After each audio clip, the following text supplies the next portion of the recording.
दोस्तों, समीक्षा अधिकारी के प्रीलिम्स एग्जामिनेशन के लिए डे वाइज सीरीज हमारी चल रही थी। ये पूरा प्रोग्राम था और इसमें डे 6 का वीडियो आप देखने जा रहे हैं। पर्यावरण तथा पारिस्थितिकी, इस पर हमने पिछले वीडियो में भी चर्चा की थी। यहाँ हम देखेंगे इकोसिस्टम को, यानी पारितंत्र को। प्रकृति जब जीवों को बनाती है तो उनका एक समूह होता है, एक समुदाय होता है। वो अकेला जीव नहीं होता कि किसी एक जीव को बना दिया और उसे अकेले छोड़ दिया, वो सर्वाइव नहीं कर पाएगा। उसके पास पूरा एक झुंड होता है, उसके आसपास एक अनुकूल वातावरण होता है जिसमें कि वो आराम से जी खा सके। और इतना ही नहीं, उसके साथ अन्य जीवों का भी समुदाय होता है, मतलब जो उससे अलग प्रजाति के होते हैं। उस प्रजाति के जीवों का तो झुंड ही है। जैसे मान लीजिए हिरण है, शाकाहारी जीव है, तो उसका तो पूरा दल रहेगा ही। उसके अलावा आसपास अन्य जीव भी रहते हैं जिन पर कि वो आश्रित होता है कहीं ना कहीं से, या वो उस पर आश्रित होते हैं। तो इस प्रकार से बनती है पूरी फूड चेन। और पर्यावरण को चलाने के लिए ये फूड चेन, यानी जो खाद्य श्रृंखला है, ये आवश्यक होती है। अब यहाँ पारितंत्र की असली परिभाषा को देखने की आवश्यकता है। तो एक कागजी परिभाषा के तौर पे आप देखें, प्रकृति में जीवों के विभिन्न समुदाय एक साथ रहते हैं, ये आप सभी जानते हैं। और एक साथ रहने के अलावा ये एक दूसरे से परस्पर क्रियाएं भी करते हैं। भौतिक पर्यावरण के साथ भी इनकी क्रिया होती है। तो इस प्रकार से एक पूरी यूनिट तैयार हो जाती है, एक इकाई का निर्माण होता है, जिसको कि हम कहते हैं पारिस्थितिकी।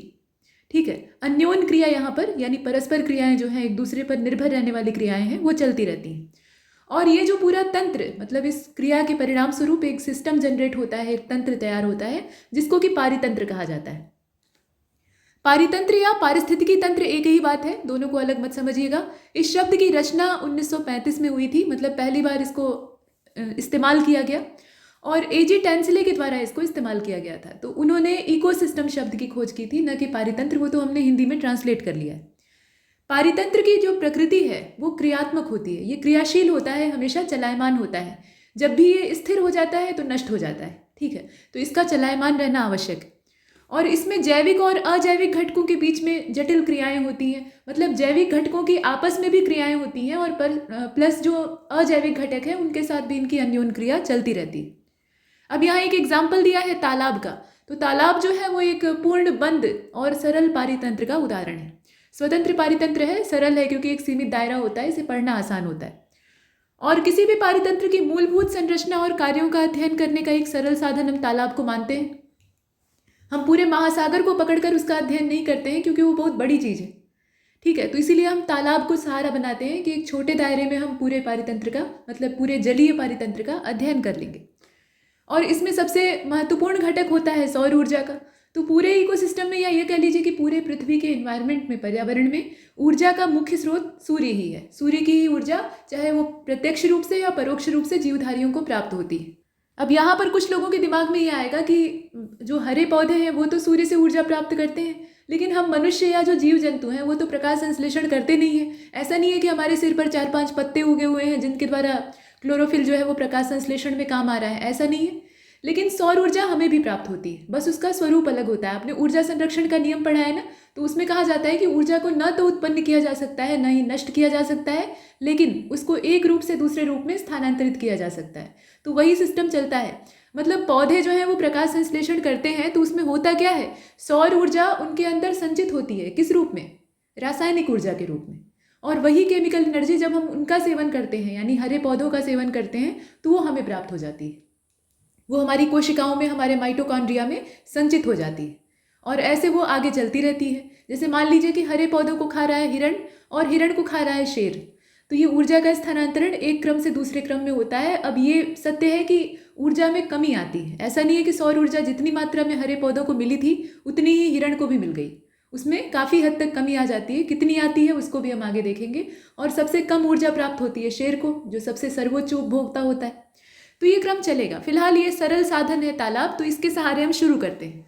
और सौर ऊर्जा इसको संचालित करती है। ऊर्जा ही संचालन की कार्यकर्त्री होती है। ऊर्जा और पदार्थ, यानी जो मैटर होता है, उसी से मिलकर पूरा विश्व, पूरा ब्रह्मांड बना हुआ है। यानी भौतिक विज्ञान से ही विज्ञानों की शुरुआत होती है। चाहे जितने प्रकार का साइंस है वो सब नेचुरल साइंस के अंदर निहित होता है। और नेचुरल साइंस, ये फिजिक्स को ही कहा जाता है, भौतिक विज्ञान को ही कहा जाता है। पदार्थ और ऊर्जा से ही सब कुछ शुरू हुआ है। तो ये पर्यावरण भी उसी से जनरेट होता है, और ऊर्जा संचालन का काम करती है। और हमारे इकोसिस्टम में ऊर्जा हमें कहाँ से प्राप्त होती है? सोलर लाइट से ज़्यादातर।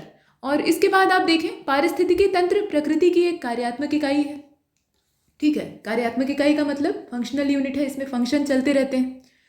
और इसमें पारिस्थितिकी तंत्र में ये बताने का प्रयास किया गया है कि ये कितना बड़ा हो सकता है और कितना छोटा हो सकता है। तो बहुत छोटा हो सकता है, एक पानी की बूंद में पूरा एक पारिस्थितिकी तंत्र यानी एक इकोसिस्टम मौजूद रह सकता है, छोटे छोटे जीवों का, सूक्ष्म जीवों का। और एक बड़ा जलाशय या महान महासागर हो सकते हैं, कुछ भी हो सकता है। माइक्रो इकोसिस्टम हो सकता है और मैक्रो इकोसिस्टम हो सकता है, कुछ भी हो सकता है। अब देखिए, पारिस्थितिकी तंत्र की विचारधारा को कार्ल मोबियस, और यहाँ आप देखें कार्ल मोबियस ने बायोसिनोसिस, ये शब्द आप देख रहे हैं, बायोसिनोसिस, और फोर्ब्स के द्वारा माइक्रोकॉस्म के तौर पर बताया गया। पारिस्थितिकी तंत्र की जो विचारधारा है उसको दो और पर्यावरणविद थे जिन्होंने कि अलग अलग नाम से संबोधित किया। तो इसमें मोबियस का ये कहना था कि ये बायोसिनोसिस है, यहाँ आप देख रहे हैं इस शब्द को, और फोर्ब्स नाम के जो साइंटिस्ट थे, मतलब ये इकोलॉजिस्ट थे, तो इनके द्वारा जो शब्द इस्तेमाल किया गया वो माइक्रोकॉस्म था। अब यहाँ तक तो हमने परिभाषाओं की बात की, अब बात करते हैं इसके एक्सप्लेनेशन की, यानी इसका विवरण हमें देखना आवश्यक है। तो प्रकृति में अगर हम पूरा ओवरऑल देख डालें, जितना हमें जानकारी है, मतलब जितना हम इंसान जान पाए हैं, तो उसके हिसाब से पारिस्थितिकी तंत्र की दो ही श्रेणियाँ होती हैं, मतलब दो मुख्य श्रेणियों में इसको बांटकर पढ़ा जा सकता है। और इसे आप मोटे तौर पे कहते हैं कि एक स्थलीय पारितंत्र है जो कि जमीन पर पाया जाता है, और दूसरा जलीय पारितंत्र है। ठीक है, बस दो ही तरह के पारितंत्र की कैटेगरी में डालकर हम पढ़ते हैं, उसके सब डिवीज़न होते हैं। अब जैसे इसमें देखिए, घास स्थल, वन, मरुस्थल स्थलीय पारितंत्र के एग्जाम्पल हैं, क्योंकि ये सब जमीन पर पाए जाते हैं। रेगिस्तान में जो जीव रहते हैं वो भी जमीन पर ही रह रहे हैं, कहीं आसमान में तो रह नहीं रहे, तो वो सब स्थलीय पारितंत्र का हिस्सा है। और जलीय पारितंत्र में वो नदी, तालाब और महासागर सब कुछ आ जाता है, मतलब झील भी आती हैं, और जितने भी पानी के स्रोत हैं, पानी जहाँ इकट्ठा हो रहा है वहाँ जलीय पारितंत्र हो सकता है और होता है। पृथ्वी पर पानी ही सबसे ज़्यादा है, ये आप जानते ही हैं, 71% तो पानी ही है, और उसमें से पीने योग्य पानी बहुत थोड़ा सा है और बाकी जो है वो वेस्ट है। तो वेस्ट नहीं है, उसका अपना एक रोल है, लेकिन पीने के लिए या फिर दैनिक काम के लिए उसको इस्तेमाल नहीं किया जा सकता है। बहुत बड़े हिस्से में पानी तो जो ग्लेशियर है उनके अंदर फ्रीज किया हुआ है और वो मेल्ट डाउन हो रहे हैं, तो महासागर का स्तर बढ़ रहा है। फिलहाल वो ग्लोबल वार्मिंग है। यहाँ अगर हम बात करें पानी की, तो पानी की अधिकता की वजह से ही अगर दूर अंतरिक्ष से पृथ्वी को देखा जाए तो वो नीले रंग की दिखाई देती है। ये पानी की उपस्थिति की वजह से ही है, नीला ग्रह कहा जाता है। तो ये हमने देखा। और समुद्र विश्व का विशालतम पारिस्थितिकी तंत्र है, जो कि बहुत बड़े आकार का है और उसमें असंख्य छोटे से लेकर बड़े बड़े जीव तक रहते हैं। और समुद्र का एक छोटा हिस्सा ही अभी तक वैज्ञानिक जान पाए। इतनी रिसर्च हुई है और इतना समुद्र में आवागमन, और यहाँ तक कि हमने एक बड़े पैमाने पर उसे प्रदूषित कर दिया है, लेकिन उसका एक बड़ा हिस्सा अभी भी अनजाना है, मतलब रहस्यमयी है। गहन समुद्र का अध्ययन कोई नहीं कर सका है अभी तक। ठीक, तो इसे आपने देखा। और पृथ्वी पर विद्यमान जलमंडल यानी जो हाइड्रोस्फीयर है उसका लगभग 97% हिस्सा, मतलब हाइड्रोस्फीयर को अगर हम देखें तो उसका 97% हिस्सा यानी लगभग पूरा ही 3% बाहर कर दिया गया, तो वो समुद्री पानी से घिरा हुआ है। यानी समुद्री पानी ही ज़्यादा है, सबसे ज़्यादा है। और समुद्री पानी में जो नमक होता है, मतलब नमकीन स्वाद उसका आता है, वो सोडियम क्लोराइड की वजह से होता है, यानी NaCl। इसे आप जानते हैं। अब यहाँ पर जैवमंडल को देखिए। जैवमंडल यानी बायोस्फीयर, और इसका एक चित्र भी आप यहाँ देख रहे हैं। छोटी इकाई से बड़े समूह तक हम लोग जाएंगे। इसमें ये बताया गया कि मिट्टी, शैल मतलब चट्टानों की बात हो रही है, जल वायु की परत है। ठीक है, मतलब मिट्टी, शैल, जल तथा वायु की परत है। और ये परत जो है ये कैसी है? पतली है, मतलब इसमें बहुत ज़्यादा मोटाई नहीं है। पृथ्वी के चतुर्दिक आवरण मंडल के रूप में व्याप्त सबसे बड़ा ये पारिस्थितिकी तंत्र है। मतलब कहने का तात्पर्य ये है कि जैवमंडल में ये सारी चीज़ें आती हैं, मिट्टी आती है, चट्टानें आती हैं, ये सब अजैविक घटक हैं, जल और वायु आते हैं, और इनके सहारे जो एक तंत्र डेवलप होता है, एक पूरा दायरा विकसित होता है, परिधि विकसित होती है, उसको कहते हैं बायोस्फीयर। ये चतुर्दिक आवरण है, चारों ओर है, चारों ओर व्याप्त है, तो इसका आकार भी सबसे बड़ा है। और इसके साथ सभी जीवित जीव संबंधित होते हैं, और ये मंडल यानी जो जैवमंडल होता है ये सारे जीवों का पालन पोषण करता है। तो जैवमंडल और कुछ नहीं है, ये पर्यावरण ही तो है। अब यहाँ जो चित्र बना है ये आप देखिए, ये NCERT से उठाया गया है, NCERT में आपने देखा भी होगा। इसमें देखिए ये जीव है, जीव मतलब बारहसिंगा, हिरन, कुछ भी हो सकता है। कुल मिलाकर यहाँ पर प्राथमिक उपभोक्ता को दर्शाने का उद्देश्य था। तो ये प्राथमिक उपभोक्ता है जो कि हरे पौधों यानी उत्पादकों को खाकर अपना जीवन यापन कर रहा है, तो इसे सौर ऊर्जा, रासायनिक ऊर्जा के रूप में प्राप्त हो रही है। फिर इसे खाने वाले कुछ और जीव हो सकते हैं, लेकिन पहले इसकी समष्टि तो देखें, ये अकेला तो रहेगा नहीं।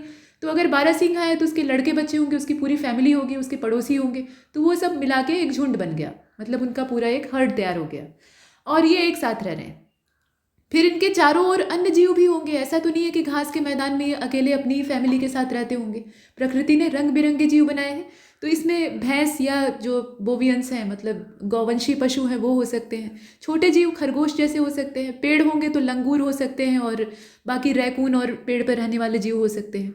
उल्लू हो सकता है यानी पक्षी हो सकते हैं, क्योंकि घास है तो भाई कीड़े मकोड़े होंगे, कीड़े मकोड़े होंगे तो फिर उल्लू वहाँ आएगा। और नीचे रहने वाले बहुत सारे जो शाकाहारी जीव हैं वो हो सकते हैं, तरह तरह की वनस्पतियाँ हो सकती हैं।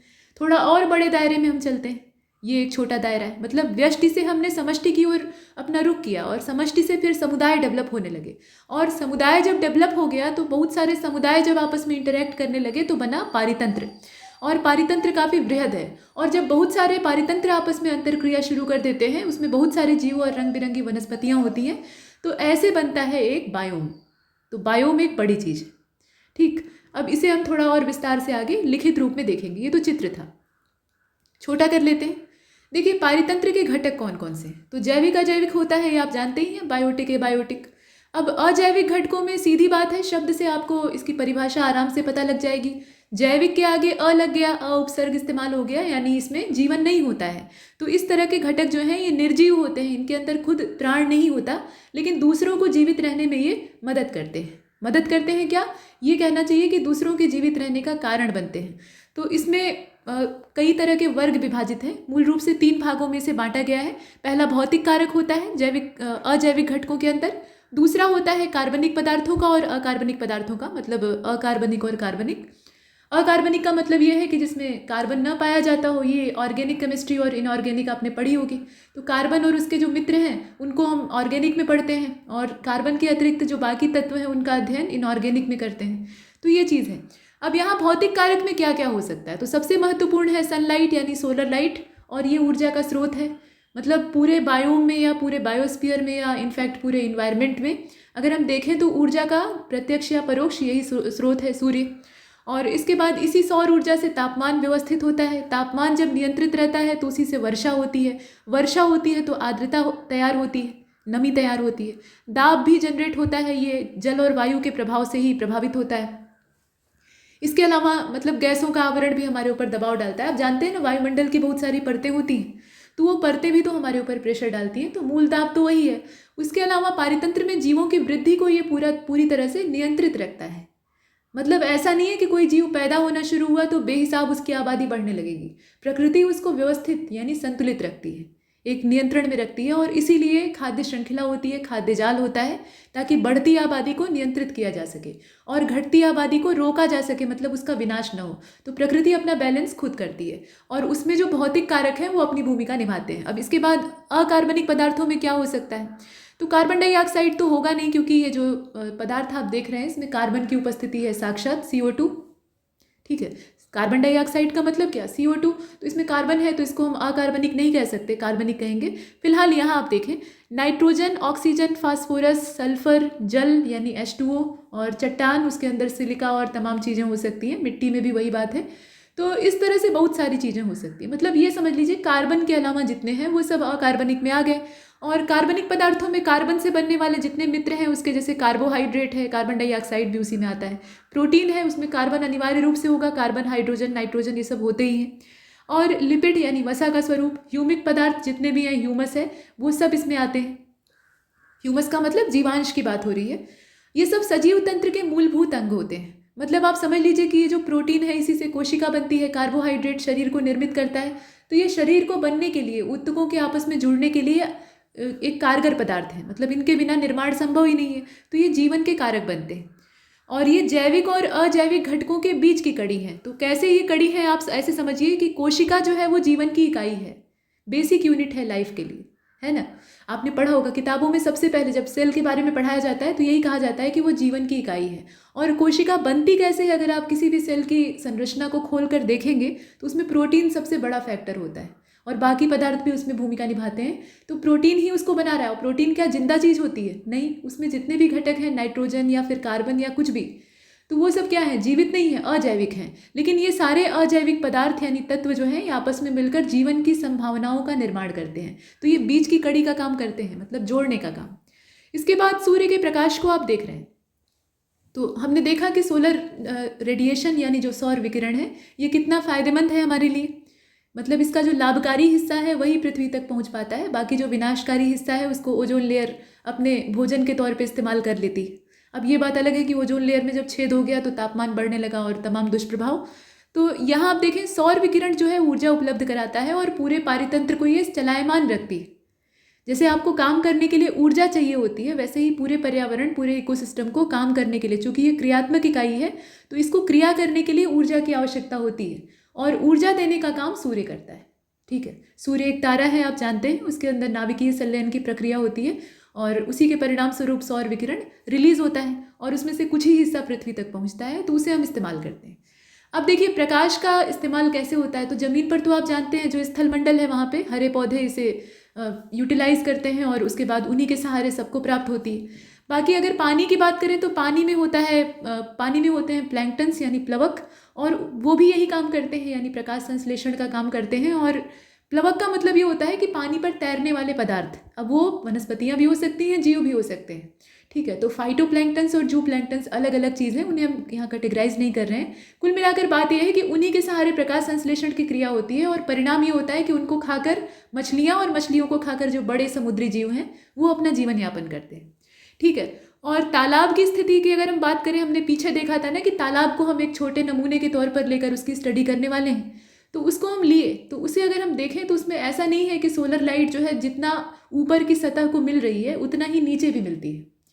मतलब पानी के ऊपर अगर आप प्रकाश डाल रहे हैं तो प्रकाश की मात्रा नीचे जाने पर घटेगी, यानी ऊपर की लेयर में ज़्यादा सोलर एनर्जी मिलेगी, नीचे वाली लेयर में उतनी सोलर एनर्जी नहीं मिल पाएगी और एक गहराई तक सूर्य का प्रकाश पहुंच ही नहीं पाएगा, वहाँ घुप अंधेरा होगा ऐसा। तो जहाँ तक सूर्य का प्रकाश अच्छी खासी मात्रा में पहुँचता है वहाँ तक जीवों की तादाद, उनकी विविधता और उनकी मात्रा ज़्यादा होती है। जैसे जैसे सूर्य के प्रकाश की मात्रा घटने लगती है, मतलब उसकी इंटेंसिटी घटने लगती है, वैसे वैसे वहाँ पर जीवन की उपस्थिति भी विरल होती जाती है, मतलब रेयर होती जाती है, कुछ ही जीव वहाँ सर्वाइव कर पाते हैं। ठीक, अब इसके बाद अकार्बनिक पदार्थों को देखते हैं और कार्बनिक यौगिकों को भी। तो सरल परिभाषा ये है कि जिसमें कार्बन नहीं है वो अकार्बनिक है। अब इसमें बहुत सारे नमूने हो सकते हैं, कुछ एग्जाम्पल दिए हैं, जैसे जल है, कार्बन है। कार्बन को हम अलग से यहाँ पे रख रहे हैं, कार्बन से बनने वाले जितने पदार्थ हैं उन्हें हम कार्बनिक कहेंगे। कार्बन एक अलग चीज़ है, खुद तत्व है।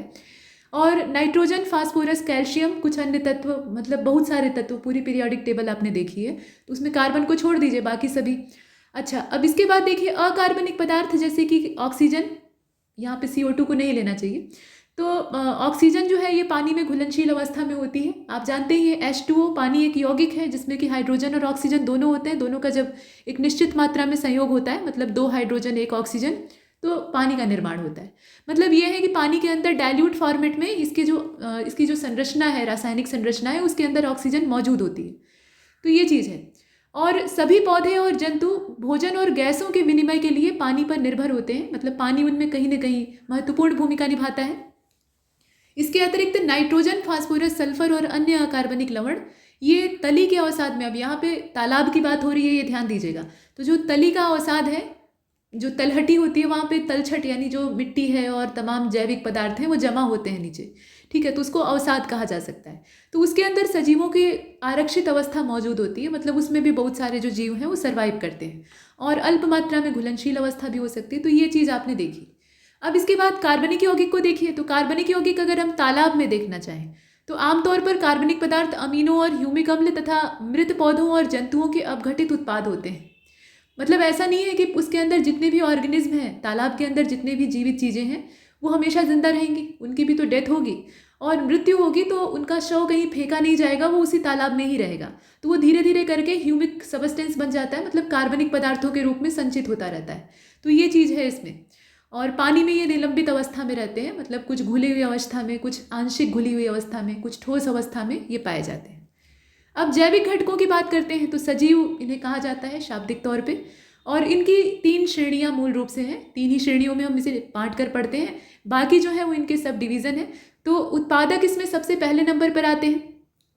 ध्यान दीजिए, सौर ऊर्जा कितनी भी ज़्यादा इकोसिस्टम को मिलती रहे, अगर उत्पादकों का बीच में से क्रम निकाल दिया जाए, मतलब उत्पादकों को पूरी तरह से पृथ्वी से मिटा दिया जाए, तो कोई भी जीव जो है वो भोजन नहीं प्राप्त कर पाएगा, सब एक एक करके नष्ट हो जाएंगे। इसीलिए कहा जाता है कि वृक्षों को बचाइए, वनस्पतियों की रक्षा करिए, क्योंकि ये हरे पौधे ही वो उत्पादक हैं जो कि ऊर्जा का यूटिलाइजेशन करते हैं, मतलब उसे अपने तरीके से भोजन में इस्तेमाल करते हैं और वही रासायनिक ऊर्जा अन्य जीवों को प्राप्त होती है। उसी से हमारा पूरा जीवन काल चल रहा है। तो अगर हम खुद शाकाहारी न भी हों, मान लीजिए कुछ लोग कहते हैं कि मैं नॉन वेजिटेरियन हूँ, मुझे पौधों से क्या मतलब, तो तब भी आप परोक्ष रूप से पौधों पर निर्भर हैं, क्योंकि जिस जीव को आप खा रहे हैं वो भी कहीं ना कहीं इन वनस्पतियों से जुड़ा हुआ है। ठीक है, तो अगर पौधे नष्ट हो गए तो जीवन नष्ट हो जाएगा, इसमें कोई संदेह नहीं। तो यहाँ देखिए उत्पादक की जो कड़ी है उसमें हरे पौधे ही हैं मूल रूप से, और पूरे पारितंत्र के लिए भोजन की व्यवस्था करते हैं, प्लस वातावरण को शुद्ध करते हैं, मिट्टी को बांध कर रखते हैं, मिट्टी का संरक्षण करते हैं, और न जाने कितने ऐसे फायदे हैं जो कि ये हमें देते हैं। तो ऐसे में हम इन्हें काटें, इससे बड़ा मूर्खता का काम कोई नहीं हो सकता है, लेकिन लोग काट रहे हैं। फिलहाल इस प्रक्रम के लिए मिट्टी से जल और पोषक तत्व ही लेते हैं, वायु से कार्बन डाइऑक्साइड लेते हैं। तो कार्बन का भी जो संतुलन है, मतलब कार्बन डाइऑक्साइड का भी जो वायुमंडलीय गैसों में संतुलन है वो बना रहता है, वो बढ़ने नहीं पाता है अगर हरे पौधे उपस्थित हैं तो। और सूर्य से सौर ऊर्जा को अवशोषित करते हैं। मतलब पौधों की रिक्वायरमेंट क्या है, मिट्टी से इन्हें पानी चाहिए होता है और पोषक पदार्थ न्यूट्रिएंट्स चाहिए होते हैं, और उसके बाद ये हवा से कार्बन डाइऑक्साइड को अवशोषित करते हैं, ऑक्सीजन रिलीज करते हैं अपनी प्रक्रिया पूरी करके, और सौर ऊर्जा की उपस्थिति में ये, मतलब सूर्य के प्रकाश की उपस्थिति में अपना फोटोसिंथेसिस का काम करते हैं। इसके बाद आते हैं उपभोक्ता, जो कि खा पी कर मौज बनाने वाले लोग होते हैं। ये विषम पोषी कहलाते हैं, और ये स्वपोषियों द्वारा संश्लेषित की गई ऊर्जा का इस्तेमाल करते हैं, मतलब बनाए कोई और खाए कोई और वाली स्थिति होती है। तो हरे पौधे इतनी मेहनत करके भोजन बनाते हैं, मतलब ऊर्जा तैयार करते हैं, और उनको चर कर ये जो उपभोक्ता हैं, प्राथमिक श्रेणी के उपभोक्ता हैं, वो अपना पेट भरते हैं। फिर उन प्राथमिक श्रेणियों वालों को कोई खाकर, मतलब जो द्वितीय श्रेणी का उपभोक्ता है वो इन्हें खाकर अपना पेट भर लेता है, और उन्हें खाने वाला जो एकदम से पक्का मांसाहारी जीव है वो सर्वोच्च श्रेणी में आता है, तृतीय श्रेणी में आता है। तो ये सब जो है वो एक दूसरे को खाते रहते हैं। अब यहाँ वही चीज़ दी हुई है, मतलब मांसाहारी जंतु वो हैं जो कि दूसरे जीवों को खाते हैं, जैसे कि शेर, बिल्ली, कुत्ता, ये पैदाइशी मांसाहारी होते हैं। जितने भी कैनियंस हैं वो पैदाइशी मांसाहारी होते हैं, मतलब उसके बच्चे को अगर आप दूध रोटी भी खिला रहे हैं तो अगर कभी मांस मिलेगा तो वो चूकेगा नहीं।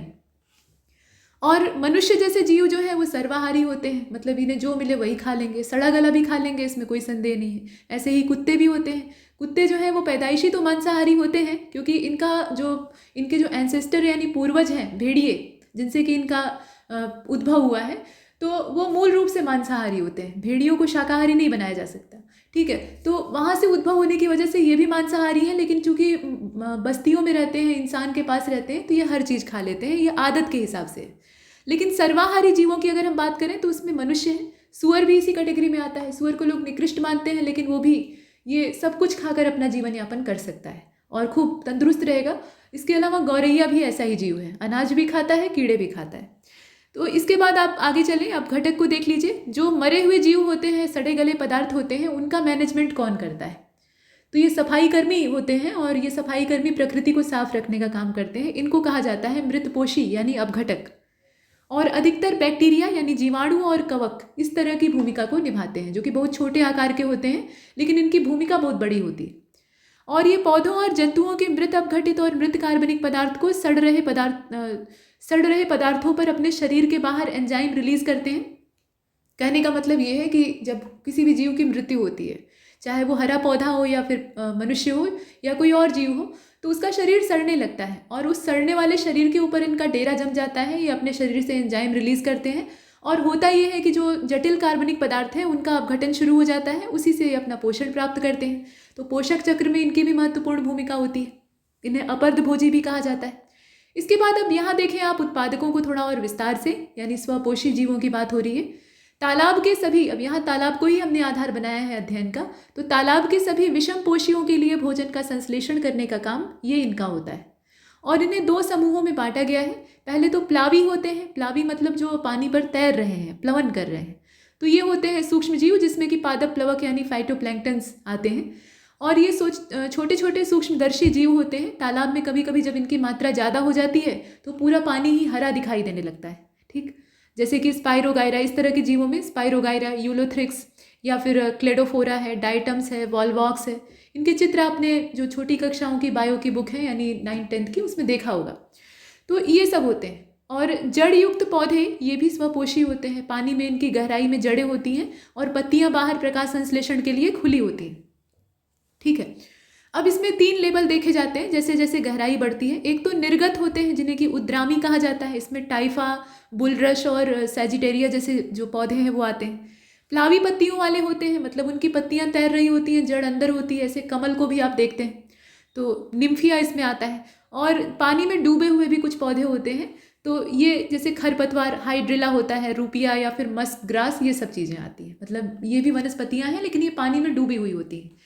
जितनी सनलाइट पानी के अंदर पहुंचती है उसी का ये उपभोग करते हैं। इसके बाद आप देखें उपभोक्ता या विषमपोषी को, तो वे जंतु जो कि प्रत्यक्ष या परोक्ष रूप से स्वपोषी जीवों से भोजन प्राप्त करते हैं, जैसे कि टैडपोल, घोंघा, सनफिश, ये सब इसमें आते हैं। अब यहाँ पे 3 वेराइटी इनकी है, मतलब 3 भागों में इन्हें वर्गीकृत किया गया है। पहला तो जू प्लैंक्टन है यानी जंतु प्लवक है। ये पानी पर तैरने वाले जीव होते हैं, जैसे कि साइक्लोप्स है या फिर साइप्रिस है, इस तरह के जंतु होते हैं। और दूसरे होते हैं तरणक यानी नेक्टोन्स। ये जो होते हैं ना, तरणक का मतलब तैरने वाले, तरण मतलब तैरना, तो ये अपनी इच्छा से तैर रहे होते हैं, मतलब इनकी मर्जी है ये तैर रहे हैं और ये तैरते ही रहते हैं। ये नींद भी लेते हैं तो तैरती हुई नींद लेते हैं। जैसे मछलियों को कहीं कुर्सी पर बैठ के आराम करने की आवश्यकता तो होती नहीं, पानी में हमेशा तैरती रहती है। और दूसरे होते हैं, मतलब तीसरे होते हैं, 2 तो हमने देख ही लिए, तीसरे होते हैं नितलस्थ प्राणी या नितलस्थ प्राणी इन्हें कहा जाना चाहिए। मतलब ये बेनिथ में रहते हैं, गहराई में रहते हैं और उसी गहराई के ये अभ्यस्त होते हैं। तलहटी में रहने वाले जीव होते हैं, जैसे कि भृंग है, माइटस है, घोंघे हैं, कुछ क्रस्टेशियन ऐसे ही होते हैं। घोंघों को आप देखेंगे तो वो कीचड़ में अंदर धंसे रहते हैं और वहीं से अपनी खुराक प्राप्त करते हैं। पानी ऊपर रहेगा, वो अंदर रहेंगे। तो ये आपने देखा। अब घटक को हम देख ही चुके हैं, लेकिन तालाब के संदर्भ में देखिए तो ये पूरे तालाब में फैले रहते हैं। जहाँ जहाँ अपर्द पदार्थ हैं वहाँ वहाँ इनकी उपस्थिति होती है। और अवसाद वही चीज़ है, अपर्द या अवसाद, उसके पास ये बड़ी मात्रा में पाए जाते हैं। भाई भोजन जहाँ पर होगा वहीं पर पाए जाएंगे ना, तो अवसाद ही इनका भोजन है, उसी को खाकर ये अपना जीवित रहते हैं, तो वहीं पर ये भरपूर मात्रा में होते हैं। बैक्टीरिया और कवक ये मेजॉरिटी में होते हैं। इसमें राइजोपस और पेनिसिलियम जैसे जो बैक्टीरिया हैं वो पाए जाते हैं। तालाब की तली में ये मौजूद होते हैं। इसके बाद अब पारितंत्र के कार्यों को देखिए, तो ये परिवर्तनशील तंत्र है। जब चलायमान है, देखिए कोई भी चीज़ अगर चल रही है, लगातार चलायमान है, तो उसमें परिवर्तन होना ये अवश्यंभावी है, परिवर्तन होगा ही। और ये विशिष्ट कार्य करता रहता है, परिवर्तनशील है। अब इसके कार्य कौन कौन से हैं, तो कार्य की तो कोई गिनती ही नहीं है, लेकिन किताबी तौर पे देखिए, खाद्य श्रृंखला में ऊर्जा का प्रवाह इसी से होता है, चलायमान रहने से। पोषकों का चक्रण होता है, यानी जो भूजैव रासायनिक चक्र है, बायो जियो केमिकल साइकिल, वो चलायमान रहता है, और वो नहीं चलेगा तो जीवन नहीं चल पाएगा, आप जानते हैं। इसके अलावा पारिस्थितिकी अनुक्रम या पारितंत्र का विकास वो इन्हीं की वजह से होता है, इनकी क्रियाशीलता की वजह से होता है। साथ में समतांत्रिका यानी समस्थापन की जो क्रिया है, और पुनर्भरण, मतलब जिस तत्व की कमी हुई उसका फिर से रिचार्ज करने, रिफिल करने का जो काम है, वो भी इसी पुनर्चक्रण और चलायमान रहने की वजह से होता है। तो इनकी गतिशीलता, इनकी क्रियाशीलता किस प्रकार से हमारे लिए इस्तेमाल की जाती है, उसको आप यहाँ पर देख रहे हैं। विज्ञान के गंभीर तथ्यों को देखने के बाद अब थोड़ा सा मनोरंजन कर लेते हैं, और मनोरंजन करने के लिए संगीत का सहारा लिया जाता है। तो भारतीय कला और संस्कृति में एक बड़ा हिस्सा है संगीत का, और पिछले कुछ लेक्चर में हमने संगीत के अलग अलग पार्टों को कवर किया है। हमने ये देख लिया है कि संगीत का डिस्ट्रीब्यूशन किया गया था, मतलब डिवीज़न किया गया था। क्लासिकल म्यूज़िक जो हमारा है सामवेद से निकला हुआ, उसमें हिंदुस्तानी म्यूज़िक था और कर्नाटक म्यूज़िक था। अब यहाँ पर हम संगीत के घरानों को देखेंगे, तो ये ध्यान दीजिएगा कि घरानों का विकास सिर्फ हिंदुस्तानी शैली में ही हुआ है, क्योंकि ज़्यादा परिवर्तन और ज़्यादा वेराइटी इसी की है। कर्नाटक संगीत अपनी मूल अवस्था में है, मतलब जैसा हमारा शास्त्रीय संगीत था ठीक वैसा ही वो है, उसमें ज़्यादा परिवर्तन न तो हुआ है न करने की गुंजाइश, ठीक, तो वो विशुद्ध है। जो मिलावटें हैं वो इधर आई हैं और इसमें अलग अलग घराने डेवलप हुए, जैसे ग्वालियर घराना आप देख रहे हैं। अब घरानों से संबंधित व्यक्तियों का नाम पूछा जाता है, जैसे पूछ लिया गया कि नत्थन पीर बख्श जी जो हैं, इनका संबंध किस घराने से है, नीचे 4 विकल्प दे दिया, तो वो आपको पता होना चाहिए। या फिर ऐसे पूछा जा सकता है कि ग्वालियर घराना क्यों प्रसिद्ध है, मतलब किस चीज़ के गायन या वादन में प्रसिद्ध है। तो आप देखें, इसका आरंभ नत्थन पीर बख्श जी के द्वारा किया गया था, और ये समय कौन सा था, तो ये 18वीं ईस्वी की बात है। अब यहाँ पे ख्याल गायन का सबसे ज़्यादा चलन है, मतलब ख्याल गायन के लिए ग्वालियर घराना प्रसिद्ध है, तो ख्याल को आप याद रखेंगे। लखनऊ घराने का ही ये सब ब्रांच है, लखनऊ घराने से निकला हुआ है। अब इसके जो यहाँ कलाकार हैं उसमें गुलाम रसूल जी हैं, हद्दू खां हैं, हस्सू खां हैं, नत्थू खां हैं, मेहदी हुसैन खां हैं, पंडित दीक्षित हैं, पंडित बाला गुरु हैं, पंडित जोशी, बालकृष्ण बुआ और इचल जीकर हैं, बन्ने खां पंजाबी, इनायत हुसैन खां, विष्णु पलुष्कर, इस तरह के तमाम लोग हैं। यहाँ तो सिर्फ कुछ नामी लोग दिए हुए हैं, ऐसे बहुत सारे। ख्याल गायन के लिए फेमस है। तो इसमें 2-3 चीज़ें आपको देखनी होती है, एक तो नाम देखना होता है, दूसरा किस चीज़ के लिए वो घराना फेमस है। इसके बाद आगरा घराना, तो इसकी पॉपुलरिटी है ध्रुपद और धमार में। इन दोनों विधाओं के गायक यहाँ पे भरपूर मात्रा में हैं। और इसके प्रवर्तक हैं सुजान खां, हाजी सुजान खां, और अलखदास के ये बेटे थे, ये आपको इसमें मालूम होना चाहिए। ध्रुपद और धमार दोनों ये लोग बहुत अच्छा गाते थे। इसमें जो नाम है उन्हें आप देखें तो इसमें गुलाम अब्बास खां है, कल्लन खां है, नत्थन खां है और फैयाज खां है।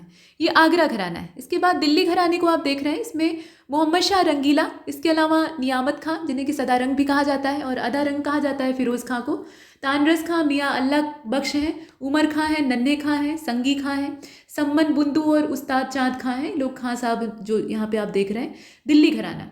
इसके बाद किराना घराना, तो किराना घराना जो है ये आप देख रहे हैं, इसमें बीनकार उस्ताद हैं, ये बीनकार यानी बीन बजाने वाले हैं, बंदे अली खां, इसके अलावा वहीद खां हैं, अब्दुल करीम खां हैं, हैदर खां हैं, हीराबाई बड़ोदकर हैं और सुरेश बाबू जी हैं। इसके अलावा रोशन आरा बेगम और रज़ब अली खां हैं। सवाई गंधर्व, और यहाँ पे एक एक करके नाम देख रहे हैं, गंगूबाई हंगल हैं, बासवराज राजगुरु हैं, श्रीकांत देशपांडे हैं, भीमसेन जोशी भी इसी में थे, किराने घराने से ही संबंधित। नायक गोपाल हैं, अब्दुल वाहिद खां हैं, प्रभा अत्रे इसमें हैं, अमीर खां हैं। तो इस तरह के नाम हैं इसमें। इसके बाद अल्लादिया खां का घराना जो है, इसमें अल्लादिया खां तो खुद है, उसके अलावा केसरबाई केलकर, मोधूबाई कुर्डीकर और शंकर राव हैं। और इसके अलावा किशोरी और अमोड़कर भी इसमें हैं, अमोलकर हैं असल में। जयपुर घराने में जो है उसमें सांवल खां, रज़ब अली खां, मुशर्रफ खां, मोहसिन, जमालुद्दीन और अब्दुल अजीज़ का नाम आता है। इसके बाद पटियाला घराना को आप देख रहे हैं, इसमें प्रवर्तक के तौर पे अली बख्श खां को माना जाता है और अली बख्श के साथ बड़े फ़तेह अली भी इसमें प्रवर्तक माने जाते हैं। बड़े गुलाम अली खां साहब इसी से संबंधित हैं। और जब मुग़ल आज़म को शूट किया जा रहा था, मतलब मुग़ल आज़म फिल्म की शूटिंग हो रही थी, तो उसमें तानसेन के लिए कोई किरदार ही नहीं अच्छा मिल रहा था। और मुग़ल आज़म की जो फिल्म थी, मुग़ल आज़म जो फिल्म थी, उसमें सभी किरदारों को बहुत चुन चुन कर रखा गया था, मतलब बाकायदा उनका ऑडिशन लिया गया था और बहुत लगातार रीटेक करने के बाद उसकी अलग अलग जो सीन है उसको रिकॉर्ड किया गया। तो उसमें तानसेन के योग्य कोई व्यक्ति नहीं मिल पा रहा था और डायरेक्टर की ऐसी मर्जी थी कि भाई जो तानसेन की भूमिका निभाए उसको संगीत का अच्छा खासा नॉलेज हो, ऐसा न कि किसी भी नौसिखिए को बैठा दिए तानसेन बनाकर। तो रियलिटी वाला उन्हें सिंगर चाहिए था, रियलिटी वाला म्यूजिशियन चाहिए था। तो ऐसे में वो बड़े गुलाम अली खां साहब के पास जाते हैं और उनसे कहते हैं, तो ये तैयार नहीं होते हैं। अंत में सोचते हैं कि जब हम खूब मोटा ताजा मेहनताना मांगेंगे तो ये अपने आप ही पीछे हट जाएंगे, हमें लेंगे ही नहीं। लेकिन डायरेक्टर उसके लिए भी तैयार हो जाते हैं और इन्हें बहुत मोटी रकम देकर काम करने के लिए मनवा लेते हैं। तो आप देखेंगे मुग़ल आज़म को, जो रंगीन फिल्म है उसे आपने देखा होगा, ब्लैक एंड वाइट भी, तो उसमें जो तानसेन की भूमिका है वो इन्होंने ही निभाई है और उन्होंने सच में गाया है। इसके बाद आप यहाँ पे बनारस घराने को देखें, राजन साजन इसमें हैं, भाई लोग हैं। और इसके अलावा गिरजा देवी हैं जो कि इस घराने में प्रतिनिधि की भूमिका निभा रही हैं। देखिए बनारस घराना बड़ा ही रंग बिरंगा है, मतलब जितने भी तरीके के घरानों को आपने देखा सबके रंग बनारस घराने में दिखाई देते हैं। तो काशी तो रंगीली है ही है, अब इसमें ख्याल, टप्पा, ठुमरी, ध्रुपद, धमार, तराना, न जाने क्या क्या संगीत के जितने भी हिंदुस्तानी अंग, मतलब हिंदुस्तानी शैली के अंग हो सकते हैं वो सब यहाँ दिखाई देते हैं। जब संकट मोचन पर संगीत समागम होता है ना, तो वहाँ देखने लायक होता है, लगभग सारी विधाओं का प्रदर्शन होता है और संगीत के जो प्रेमी हैं उन्हें वहाँ पर होना चाहिए। तो ये वार्षिक तौर पर होता है आयोजन। फिलहाल पन्ना लाल मिश्र, छन्नू मिश्र, गुरु प्रसाद मिश्र, सितारा देवी, किशन महाराज, गुदई महाराज जिन्हें समता प्रसाद उनका असली नाम है, और मोतीबाई, रसूलन बाई सिद्धेश्वरी और तमाम गायक इसमें आते हैं। इसके बाद भिंडी बाजार में आप देखें ये घराना है, छज्जू खां, नाजिर खां, खादिस हुसैन इसमें स्थापना करने वाले व्यक्ति हैं और उन्हीं का नाम इंपॉर्टेंट है। अब इसके बाद हम कठपुतलियों को देखने वाले हैं। तो जब बात कठपुतलियों की होती है, और कठपुतलियाँ पूरी दुनिया में प्रचलित हैं, ऐसा नहीं कि सिर्फ भारत में है, हालांकि भारत ही इनका जन्मदाता है ऐसा माना जाता है। और यूरोप के लोग दावा करते हैं कि उन्होंने खोजा था, तो इसमें अभी संदेह है। लेकिन विश्व कठपुतली दिवस ये 21 मार्च को मनाया जाता है। जैसे हर चीज़ के लिए, हर विशेष चीज़ के लिए कुछ न कुछ तारीखें निश्चित होती हैं, तो ये कठपुतली दिवस की तारीख है 21 मार्च, इसे आप याद रखेंगे। पुतली कला का सबसे पहला संदर्भ मिलता है तमिल शास्त्र शिलप्पाधिकारम में, तो सबसे पहला साक्ष्य तो हमारे पास से ही मिला। इसके बाद आप देखें, अब भारत चूंकि इनका जन्मदाता कहा जा सकता है, तो 4 प्रकार की कठपुतलियाँ यहाँ मिलती हैं, मतलब 4 प्रकार के स्टाइल पपेट में प्रचलित हैं। पहला तो धागा कठपुतली है, जिसमें कि काठ की बनी हुई पुतलियाँ यानी गुड़िया होती हैं और उन्हें अच्छे कपड़े पहनाकर पर्दे के आगे रखा जाता है। उनके अलग अलग अंगों में धागे बंधे होते हैं और पीछे जो मजे हुए कलाकार हैं वो बैठे रहते हैं। वो अपने कथानक चलता रहता है, संगीत चलता रहता है, उसके हिसाब से उन्हें एक्शन करवाते हैं, नचाते हैं। तो ये है धागा कठपुतली, जो कि सबसे ज़्यादा प्रचलित है ज़्यादातर लोग इसी को कठपुतली मानते हैं, लेकिन और भी वैरायटी होती है, जैसे धाया कठपुतली। तो ये धाया नहीं है, असल में छाया है, ठीक है। छाया कठपुतली में शैडो होती है और शैडो के सहारे अभिनय कराया जाता है। शैडो बनाने के लिए अलग अलग कटआउट इस्तेमाल किए जाते हैं।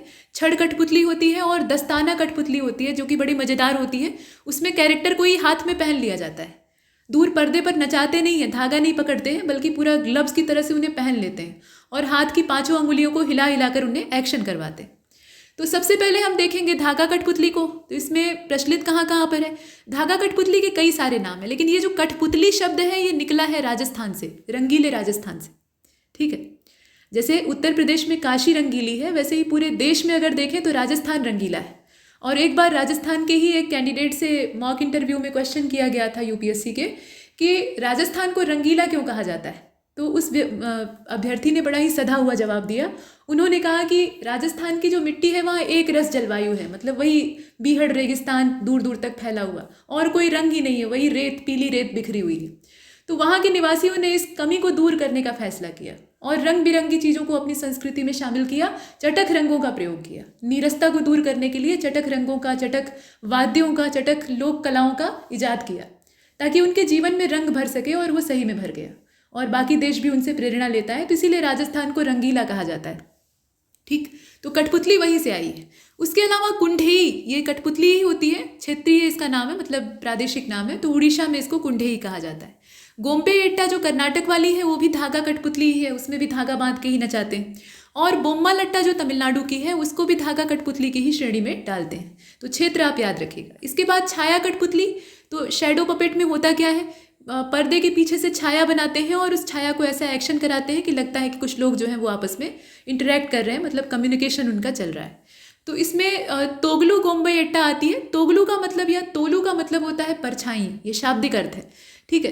तो तोगलू गोम्बे एट्टा ये कर्नाटक का है। देखिए गोम्बे एट्टा जो शब्द है ना, इसका मतलब होता है पुतली, काठ की पुतली या किसी और सामान की, वो अलग चीज़ है। और बाकी तोलू और तोगलू जो है ये छाया के प्रतीक है। और तोलू बोम्मा लट्टा है, ये आंध्र प्रदेश का है। रावण छाया ये बहुत प्रचलित है, उड़ीसा की है। इसके बाद छड़ कठपुतली का प्रचलन या छड़ पुतली का प्रचलन है पश्चिम बंगाल में और बिहार में भी है। यमपुरी जो बिहार की है वहाँ पर है, और पश्चिम बंगाल में पुत्तल नाच के नाम से ये जानी जाती है। इसके बाद आगे देखें दस्ताना कठपुतली को। तो दस्ताना कठपुतली में विशेष रूप से इसका प्रचलन, वैसे तो अब पूरे देश में इसके खेल दिखाए जाते हैं, लेकिन ये मूल रूप से केरल की है और केरल में इसको कहा जाता है पवाकुत्थु। तो ये हमने देखा। अब जनजातीय नृत्यों को देख लेते हैं भाई। इसमें देखिए नृत्य दिया है और विशेषता दी है जो कि इंपॉर्टेंट है। तो पहले सरहुल को देखिए। सरहुल जो है ये छोटा नागपुर की जो पहाड़ी है वहाँ पर होता है, वहाँ के निवासी करते हैं। छत्तीसगढ़ में भी जो जनजातियाँ हैं जैसे कि संथाल है, मुंडा है, ओरांव है, इस तरह की जनजातियाँ वो सरहुल नृत्य को बड़े ही प्रेम से करती हैं। चरकुला ये उत्तर प्रदेश का है, ब्रजभूमि का ये लोक नृत्य है। इसके बाद जात्रा या कीर्तन आप इसे कहते हैं, तो ये पश्चिम बंगाल का है। कीर्तन का वहाँ प्रचलन है ही है। चैतन्य महाप्रभु को आप देखें, नाच नाच कर कीर्तन करते थे, तो वैसा वाला। इसके बाद लांगी नृत्य बंजारों द्वारा ये किया जाता है। एमपी के बंजारे हैं। जो राखी की पूर्णिमा होती है, मतलब श्रावणी पूर्णिमा, जिस दिन रक्षाबंधन मनाया जाता है, तो उस दिन इसे किया जाता है और काली माँ को खुश करने के लिए इसे किया जाता है, ऐसा। इसके बाद बिहू तो आप जानते ही हैं कि असम में प्रचलित है, और वहाँ पर आप पूर्वोत्तर भारत में चले जाइए तो प्रसिद्ध लोक नृत्य के तौर पे इसे देखा जाता है। असम की जनजातियों में कचारी, खासी, ये जो जनजातियाँ हैं ये इसे करती हैं। और 3 बिहू होते हैं नृत्य में, तो इसमें बोहाग बिहू है, माघ बिहू है और बैशाख बिहू है। सीजन वाइज होता है, फसली त्यौहार। इसके बाद नौरानी नृत्य को आप देख रहे हैं, गोंड जनजाति के द्वारा किया जाने वाला, काफ़ी फेमस ये भी है। जदूर नृत्य जो है ये भूमिया लोग करते हैं। और सुआ नृत्य ये बैगा जनजाति की महिलाएं करती हैं और ये मध्य प्रदेश में प्रचलित है। सुआ मतलब सुग्गा यानी शुक अर्थात तोता, ठीक है। तो तोता हरा होता है, कम से कम भारतीय तोता जो है वो हरा होता है, आप जानते ही है। तो वो हरे भरे कपड़े पहनकर बिल्कुल तोते वाली वेशभूषा बनाकर डांस करती हैं। इसके बाद आप देखें सैला नृत्य या शैला नृत्य जो है ये असल में बैगा जनजाति के ही पुरुषों द्वारा किया जाता है। इसमें भी जेंडर वाइज कुछ डिस्ट्रीब्यूशन है, कुछ महिलाएं करेंगी, कुछ पुरुष करेंगे। ऐसे ही भांगड़ा और गिद्धा आप देखते हैं पंजाब में। इसके बाद कर्मा या कोल नृत्य को आप देखें तो ये कोल जनजाति भी करती हैं और गोंड भी करते हैं। इसके बाद घूरमा है, तो घोड़ा और सवा जनजातियों के द्वारा इसको किया जाता है। दखलाई जो है उसको उड़ीसा की जनजातियाँ करती हैं। उसमें भी विशेष रूप से देखें तो सौरा, बिझाल, कुदा, नीडो, ये सब जो जनजातियाँ हैं उड़ीसा की ये लोकल हैं, तो ये करती हैं। और कोड़ा बसी या कोड़सा बड़ी इसको कहा जाता है, ये कई सारे नाम से जाना जाता है। उड़ीसा में ही भुइयाँ, गोंड और गोंड लोग इसे करते हैं। बोद्धा या ढाल नृत्य यहाँ आप देख रहे हैं ये वाला, ये असम में नागा लोग करते हैं, नागा जनजाति जो वहाँ की है वो करती है। काठी या बाउल ये पश्चिम बंगाल का है, पिछड़ी जातियाँ जो हैं वो करती हैं। और काठी की बात की जा रही है, मतलब दो नृत्य यहाँ पर है ना पश्चिम बंगाल से जुड़े हुए। काठी जो है ये आपका पिछड़ी जातियों द्वारा किया जाता है, और बाउल जो है एक सामुदायिक नृत्य है, तो ये भी प्रचलित है। कृषि से जुड़ी हुई महत्वपूर्ण सूचनाओं को देख लीजिए। यहाँ पर तिलहनी फसलों उत्पादन की बात हो रही है। तो धान का जो कन होता है, अब कन का मतलब यहाँ पर भूसी से तात्पर्य है। जब आप खेतों में जाइए तो धान की बालियाँ होती हैं, जैसे गेहूं की बाली होती है वैसे धान में बाली लगती है। और ऐसा नहीं है कि उसमें चावल फला रहता है, उसमें धान फलता है और धान के ऊपर खोल होती है, अंदर चावल होता है। चावल का हम इस्तेमाल करते हैं, भूसी को अलग तौर पे रख लेते हैं, उससे तेल प्राप्त होता है, ईंधन प्राप्त होता है। जो धान की भूसी है उसे ईंधन के तौर पे भी इस्तेमाल किया जाता है, और भी तमाम इस्तेमाल। तो उसमें तेल पाया जाता है, और तेल जो है वो करीब 8.5 से लेकर 25% तक हो सकता है। ये चावल की प्रजाति और उसकी पैदावार पर निर्भर करता है। मृदा कटाव से प्रभावित क्षेत्र अगर है तो वहाँ पर मूंगफली को लगाना चाहिए, जो कि जड़ों को इस प्रकार से फैलाती है कि मिट्टी वहाँ बंद कर रहती है और मिट्टी को ढक कर रखती है, ऊपर से आच्छादित करके रखती है, तो मिट्टी का कटाव नहीं हो पाता है। इस तरह की और भी फसलें हैं, जैसे कि बोड़ा है, बोड़ा यानी जो बजरबट्टू या तोरई होती है। तो इस तरह की जो लता वाली फसलें होती हैं, इसमें बहुत सारी सब्जियों का नाम गिनाया जा सकता है। तो ये फसलें भी मिट्टी को ढक कर रखती हैं, तो मृदा अपरदन कम हो पाता है। स्वपरागित फसलों की अगर बात करें तो इसमें खुद ही पॉलिनेशन हो जाता है, मतलब ये खुद उसे करने में सक्षम होती हैं, किसी कीट पतंगे की आवश्यकता नहीं होती है। और इसमें 8 से 10 जो स्टैमिन है वो मिलकर मोनोडेल्फस बंडल बनाते हैं, मोनोडेल्फस बंडल का फॉर्मेशन करते हैं। और मूंगफली में पेग संरचना होती है जो कि जीनोफोर है, और जीनोफोर जमीन की ओर मुड़कर ओवरी को मिट्टी में पदस्थापित करता है। मतलब ये है कि इनका पॉलिनेशन होता कैसे है, ये बताने का प्रयास किया जा रहा है। जब कीट पतंगे करते हैं तो वो तो एक फूल से दूसरे फूल पर मंडराते रहते हैं और उनके पैरों के सहारे परागकण पहुँचते हैं, लेकिन यहाँ परागकणों को ट्रांसफर करने का काम ये पौधे खुद करते हैं। तो वो चीज़ यहाँ एक्सप्लेन की गई। और ये जो प्रक्रिया है, क्षैतिज रूप से जो ओवरी को मोड़ दिया जाता है, तो ये वाली जो प्रक्रिया है इसको पेगिंग कहा जाता है। यही प्रक्रिया जो है इसको पेगिंग कहते हैं। और इसके लिए मतलब इस प्रक्रिया को सही ढंग से होने के लिए अच्छी पानी निकासी वाली जो बलुई दोमट मिट्टी होती है, मतलब वेल ड्रेन जो सैंडी लोम सॉइल होती है, वो आवश्यक होती है। पानी रुकना नहीं चाहिए, पानी अगर रुकेगा तो मूंगफली की फसल नहीं हो पाएगी। नेक्स्ट, मूंगफली को गरीबों का बादाम कहा जाता है, क्योंकि बादाम जो एक्चुअल बादाम है यानी आलमंड है, उसकी कीमत बहुत ज़्यादा होती है, मूंगफली उसकी तुलना में सस्ती होती है, और ये आम आदमी की पहुंच में है। और क्यों बादाम कहा जाता है, तो इसके अंदर भी भरपूर पोषक तत्व होते हैं, ठीक वैसे ही जैसे बादाम में। देखिए इसकी जो खली है उसमें 7 से 8% नाइट्रोजन पाया जाता है, और 1.5% फास्फोरस होता है, करीब 1.3% पोटाश और अन्य तत्व होते हैं। सूर्यमुखी की बात करते हैं तो सूर्यमुखी देखने में जितना सुंदर लगता है उतना ही पोषक भी है, उतना ही उपयोगी भी है। इसका जो बीज का हिस्सा है वो बड़े हिस्से में बीज पाए जाते हैं काले काले, और उन बीजों से जब तेल निकाला जाता है तो उसमें प्रोटीन की मात्रा या उसकी जो तेल निकालते हैं तो ऐसा तो है नहीं कि पूरे बीज जो हैं वो तेल ही बन जाते हैं। जो उसके अलावा उसका अपशिष्ट बचता है, मतलब उसके छिलके बचते हैं, तो उसको खली के तौर पे इकट्ठा किया जाता है। उसमें अच्छा खासा प्रोटीन होता है, 40 से 45%, और इसे पशुओं को खिलाया जाता है जिससे कि वो तंदुरुस्त होते हैं। सनफ्लावर में मतलब सनफ्लावर ऑयल जो है उसमें अगर देखें तो करीब 45 से 50% जो है तेल की प्राप्ति हो जाती है, जो सूर्यमुखी का उत्पादन है उससे। और तिलहनी फसल के रूप में इसे रूस से लाया गया था। सोयाबीन यूएसए से आया है, यूएसए का ही मूल रूप से है। ये 1968 का जो समय है उस समय आता है, तो 69-68 में दोनों आए हैं लगभग आसपास। सूर्यमुखी के तेल में लाइनोनिक अम्ल भी पाया जाता है, इसकी मात्रा बहुत ज़्यादा होती है, 64%। और ये फ़ायदेमंद होता है उन लोगों के लिए जिन्हें कि दिल की बीमारी है, मतलब कोलेस्ट्रॉल का जो बैड कोलेस्ट्रॉल है वो शरीर में इकट्ठा होने लगा है और धमनियों को जाम करने लगा है। तो धमनियाँ जब सक्रिय हो जाएंगी तो हार्ट अटैक और स्ट्रोक का खतरा होता है, आप जानते ही हैं। तो उस धमनी के रुकावट को ये साफ़ करने का काम करता है, ठीक है। ये जो एसिड है ये इसी प्रकार का होता है, तो सूर्यमुखी का तेल सेवन करना चाहिए। सरसों के तेल में एरोसिक एसिड पाया जाता है जो कि मनुष्य के स्वास्थ्य के लिए हानिकारक होता है। तो सरसों का तेल पौष्टिक तो होता है लेकिन ज़रूरत से ज़्यादा सेवन नुकसानदेह हो सकता है। सरसों तथा राई में पंजेंसी पाई जाती है। पंजेंसी का मतलब ये है कि खास तीखी महक होती है, तीक्ष्ण महक, जो कि कुछ लोगों को अच्छी नहीं लग सकती है, ठीक है। तो ये जो महक है इसमें वो आइसोथियोसाइनेट की वजह से होती है, ठीक। और ये पंजेंसी का कारण आप देखेंगे कि बहुत सारे पौधों में ये चीज़ होती है। खासतौर पे क्रूसीफेरा कुल जो है उसके पौधों में ये पाई जाती है। सरसों की खली यानी जो मस्टर्ड केक होता है जिसे आप कहते हैं, उसमें काफ़ी बड़ी मात्रा में ग्लूकोसिनोलेट्स नाम का रासायनिक पदार्थ होता है, यहाँ आप देख रहे हैं। और ये मनुष्य तथा पशु दोनों के लिए ही उपयुक्त नहीं होता है। तो सरसों की खली आमतौर पर प्रोटीन के स्रोत के तौर पर नहीं दी जानी चाहिए। प्रोटीन इसमें होता है लेकिन वो फ़ायदेमंद उतना नहीं होता है। तो अन्य खलियों का इस्तेमाल, लेकिन गांव में सरसों की खली का इस्तेमाल कर लेते हैं खिलाने के लिए। ये वृद्धि और विकास को प्रभावित करता है और ग्वाइटर पैदा कर सकता है, यानी घेघा रोग इसकी वजह से हो सकता है। अब यहाँ पे ब्रेसिका जेंशिया की बात हो रही है, जो कि वानस्पतिक नाम है सरसों का, और इसकी कई सारी प्रजातियाँ होती हैं। इसमें से एक प्रजाति जो है टेलग्रिम 06 करके है। इसमें ग्लूकोसाइनेट की मात्रा कम होती है, साइनोलेट है असल में, ये ग्लूकोसाइनोलेट जो है इसकी मात्रा कम पाई जाती है, तो ये थोड़ा सा कम नुकसानदेह है। बाकी जो प्रजातियां हैं इसमें बहुत सारी किस्मों के नाम हैं, इनके नंबर दिए हुए हैं, जैसे कि लेट 14 है, लेट 3 है, ALM 933 है, इसी प्रकार से टेरी होज है, और ये आप देख रहे हैं बहुत सारी हैं। तो इन किस्मों में एरोसिक एसिड कम होता है, तो ये भी थोड़ी सी कम हानिकारक होती है, तो थोड़ा जेनेटिकली इन्हें मॉडिफाइड करना आवश्यक होता है। इसके बाद आप देख रहे हैं कृषि विश्वविद्यालय दंतेवाड़ा के बारे में। दंतेवाड़ा माने ये क्षेत्र है, और नवीनतम प्रजातियाँ यहाँ पे सरसों की विकसित की गई हैं, जिसमें कि NRCHB है 506 और GM3 है, जेनेटिकली मॉडिफाइड ये फसल है। इसके अलावा HB 502 है। वैसे प्रचलित जो सरसों की प्रजातियां हैं उसमें वरुणा, पूसा बोल्ट, पूसा जय किशन, पीताम्बरी, ये सब मुख्य किस्में। तिल की बात कर लेते हैं। तो तिल में 50% तेल होता है और 80 से 20% प्रोटीन होता है। तिल का तेल जो है वो ज़्यादा पौष्टिक होता है। और तीसी भी एक तिलहन होता है, काफ़ी चिकना इसके बीज होते हैं और काफ़ी चिपचिपा होता है, ठीक है। तो ये फेविकोल की तरह से भी पहले के समय में लोग इस्तेमाल करते थे। 33 से लेकर 47% इसमें तेल होता है। मतलब आप देखें कि तिल और तीसी में अगर कंपेयर करते हैं तो तिल में ज़्यादा तेल की मात्रा होती है, ठीक है।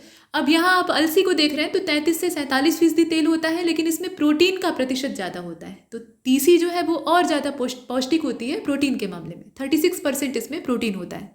रेशेदार फसलों में हम देखें तो कपास होता है। कपास के बड़े रेशे भी होते हैं, छोटे रेशे भी होते हैं। आमतौर पे भारत में जो कपास उगाई जाती है, देसी कपास, उसके रेशे छोटे होते हैं और उसकी कीमत कम होती है। इसके अलावा जूट और सन, ये दोनों जो है इनमें भी प्राकृतिक रेशे पाए जाते हैं। और कीट से, ये तो वनस्पति उत्पाद है, कीड़े से जो रेशा पाया जा सकता है उसमें रेशम को हम देखते हैं। रेशम का जो कीड़ा है ये शहतूत के वृक्षों पर आमतौर पे पाला जाता है और बेचारे को जिंदा ही उबाल दिया जाता है रेशम प्राप्त करने के लिए। तो ये सब रेशेदार फसलों के तौर पे आते हैं। और इसमें से 3 जो है वो मिट्टी में उगते हैं और एक कीट से प्राप्त होता है। कीड़े का जो कोकून होता है अंदर वो अपना बड़ा हो रहा होता है, बाहर से हम उसे गर्म पानी में झोंक देते हैं। इसीलिए गांधी जी रेशम नहीं पहनते थे, क्योंकि अहिंसावादी थे और इसमें बहुत ही ज़बरदस्त हिंसा होती है। अब यहाँ आप देख रहे हैं आगे, रेशम उत्पादन को सेरीकल्चर कहा जाता है, याद रखिएगा। कपास को देखिए। अब कपास मालवेसी कुल का है, इसके कुल के बारे में कभी कभी पूछ लिया जाता है। संसार में 2 ही प्रजातियाँ होती हैं, एक तो देसी कपास जिसे कि गॉपिसियम अर्बोरियम कहा जाता है, और दूसरा अमेरिकन कपास होता है जिसे कि गॉहरसुटम या फिर बावेंडस के नाम से जाना जाता है। अब ये दोनों हैं। अमेरिकन कपास के रेशे थोड़े बड़े होते हैं। दक्कन के पठार के जो सूखे इलाके हैं जहाँ पे वर्षा की मात्रा कम होती है या फिर वर्षा होती भी है तो पानी रुकता नहीं है और काली मिट्टी पाई जाती है। काली मिट्टी की खासियत क्या है कि ये इसमें पानी एक बार अगर पहुँच गया तो नमी जो है वो लगातार लंबे समय तक बनी रहती है, ठीक है। स्वतः कृषि मृदा इसको कहा जाता है, बार बार सिंचाई की आवश्यकता नहीं होती है। ये कपास के लिए वरदान होती है। और इस फसल को उगाने के लिए ऊंचा तापमान, हल्की वर्षा और सिंचाई की आवश्यकता होती है। 210 पाला रहित दिन अगर है, मतलब 200 से ज़्यादा अगर इसको पाला रहित दिन मिल जाते हैं और खिली हुई धूप मिल जाती है तो ये खूब बढ़िया से पैदावार इसकी हो जाएगी। पाला पड़ेगा तो फसल नष्ट हो जाएगी। और ये खरीफ की फसल है। पककर तैयार होने में 6 से 8 महीने लगते हैं। 210 को आप महीनों में कन्वर्ट कर लीजिए, आपको पता लग जाएगा। देसी कपास का जन्म भारत और इंडो चाइना रीजन में हुआ है और अमेरिकन कपास मैक्सिको का है, मूल रूप से दक्षिण अमेरिका का। अमेरिकन के कपास की किस्मों में, मतलब अब ऐसा तो है नहीं, अब ग्लोबलाइजेशन चल रहा है तो कोई भी वेराइटी कहीं पर सीमित नहीं रह गई है, उसे जगह जगह फैला दिया गया है। तो अमेरिकन कपास भारत में भी आ गया है। उसकी कुछ किस्मों में H4 महालक्ष्मी, जयलक्ष्मी और F414 सुजाता, MCU, ये मार्बल सिनेमेटिक यूनिवर्स नहीं है, कपास की किस्म है, ठीक है। तो इस तरह की किस्में आई हैं जो कि अमेरिकन। और नवीनतम वेराइटियाँ जो विकसित की गई हैं उसमें कुछ देशी हैं और कुछ अमेरिकी हैं, जैसे कि NH55 है और LD9694 है, ये देसी प्रजाति है। प्रकाश ये यहाँ आप माफ़ कीजिएगा, प्रताप है, ठीक है। तो प्रताप की कॉपी 1 करके इसको कहा जाता है, और टुरैब है जिसे कि PA255 कहा जाता है। लैब वाला नाम कुछ और होता है, और बाजार में जब उतरता है तो उसका नाम कुछ और रख दिया जाता है। फिलहाल ये सारी प्रजातियाँ हैं, इसमें से कुछ देशी हैं और कुछ विदेशी हैं। तो जो किस्म है उनके पूछे जाते हैं। सबसे पहले अगर देखा जाए तो कपास की किस्मों में 2 वैरायटी है। अब इसमें से जो कपास का रेशा है लंबाई 5 सेंटीमीटर से ज़्यादा होती है तो उसे सर्वोत्तम माना जाता है। और कपास का जो बिनौला होता है उसमें 18 से लेकर 19% तक तेल होता है। बिनौला का मतलब समझ रहे हैं, कपास में भी बीज होता है, उसका जो फल होता है ना उसके अंदर रुई होती है, रुई के बीच बीच में बहुत सारे बीज होते हैं। तो बीजों को कपास से अलग करना पड़ता है, तब जाकर रुई अलग होती है और बीज अलग होते हैं, तो रुई इस्तेमाल में लाई जाती है। और उसका जो बीज होता है उसी को बिनौला कहते हैं, उसको पेर कर उससे तेल निकाला जाता है। तो 8.5% उसमें से भी खाने योग्य तेल प्राप्त हो जाता है, ठीक। और महाराष्ट्र में कपास को सफ़ेद सोना कहा जाता है, काफ़ी उत्पादक है ये क्षेत्र। बिनौले की जो खली होती है, मतलब तेल पेरते हैं तो जो खली उसका छिलका बचता है उसमें 6% नाइट्रोजन होता है, 3% फास्फोरस होता है और 2% पोटाश भी पाया जाता है। जूट को देख लीजिए, तो जूट जो है ये अच्छी खासी नमी का इंतजार करने वाला पौधा है। जैसे धान को बढ़िया पानी चाहिए होता है, वैसे जूट की फसल को भी चाहिए होता है। अफ्रीका और भारत का ये नेटिव है और टिलिएसी कुल का ये सदस्य है।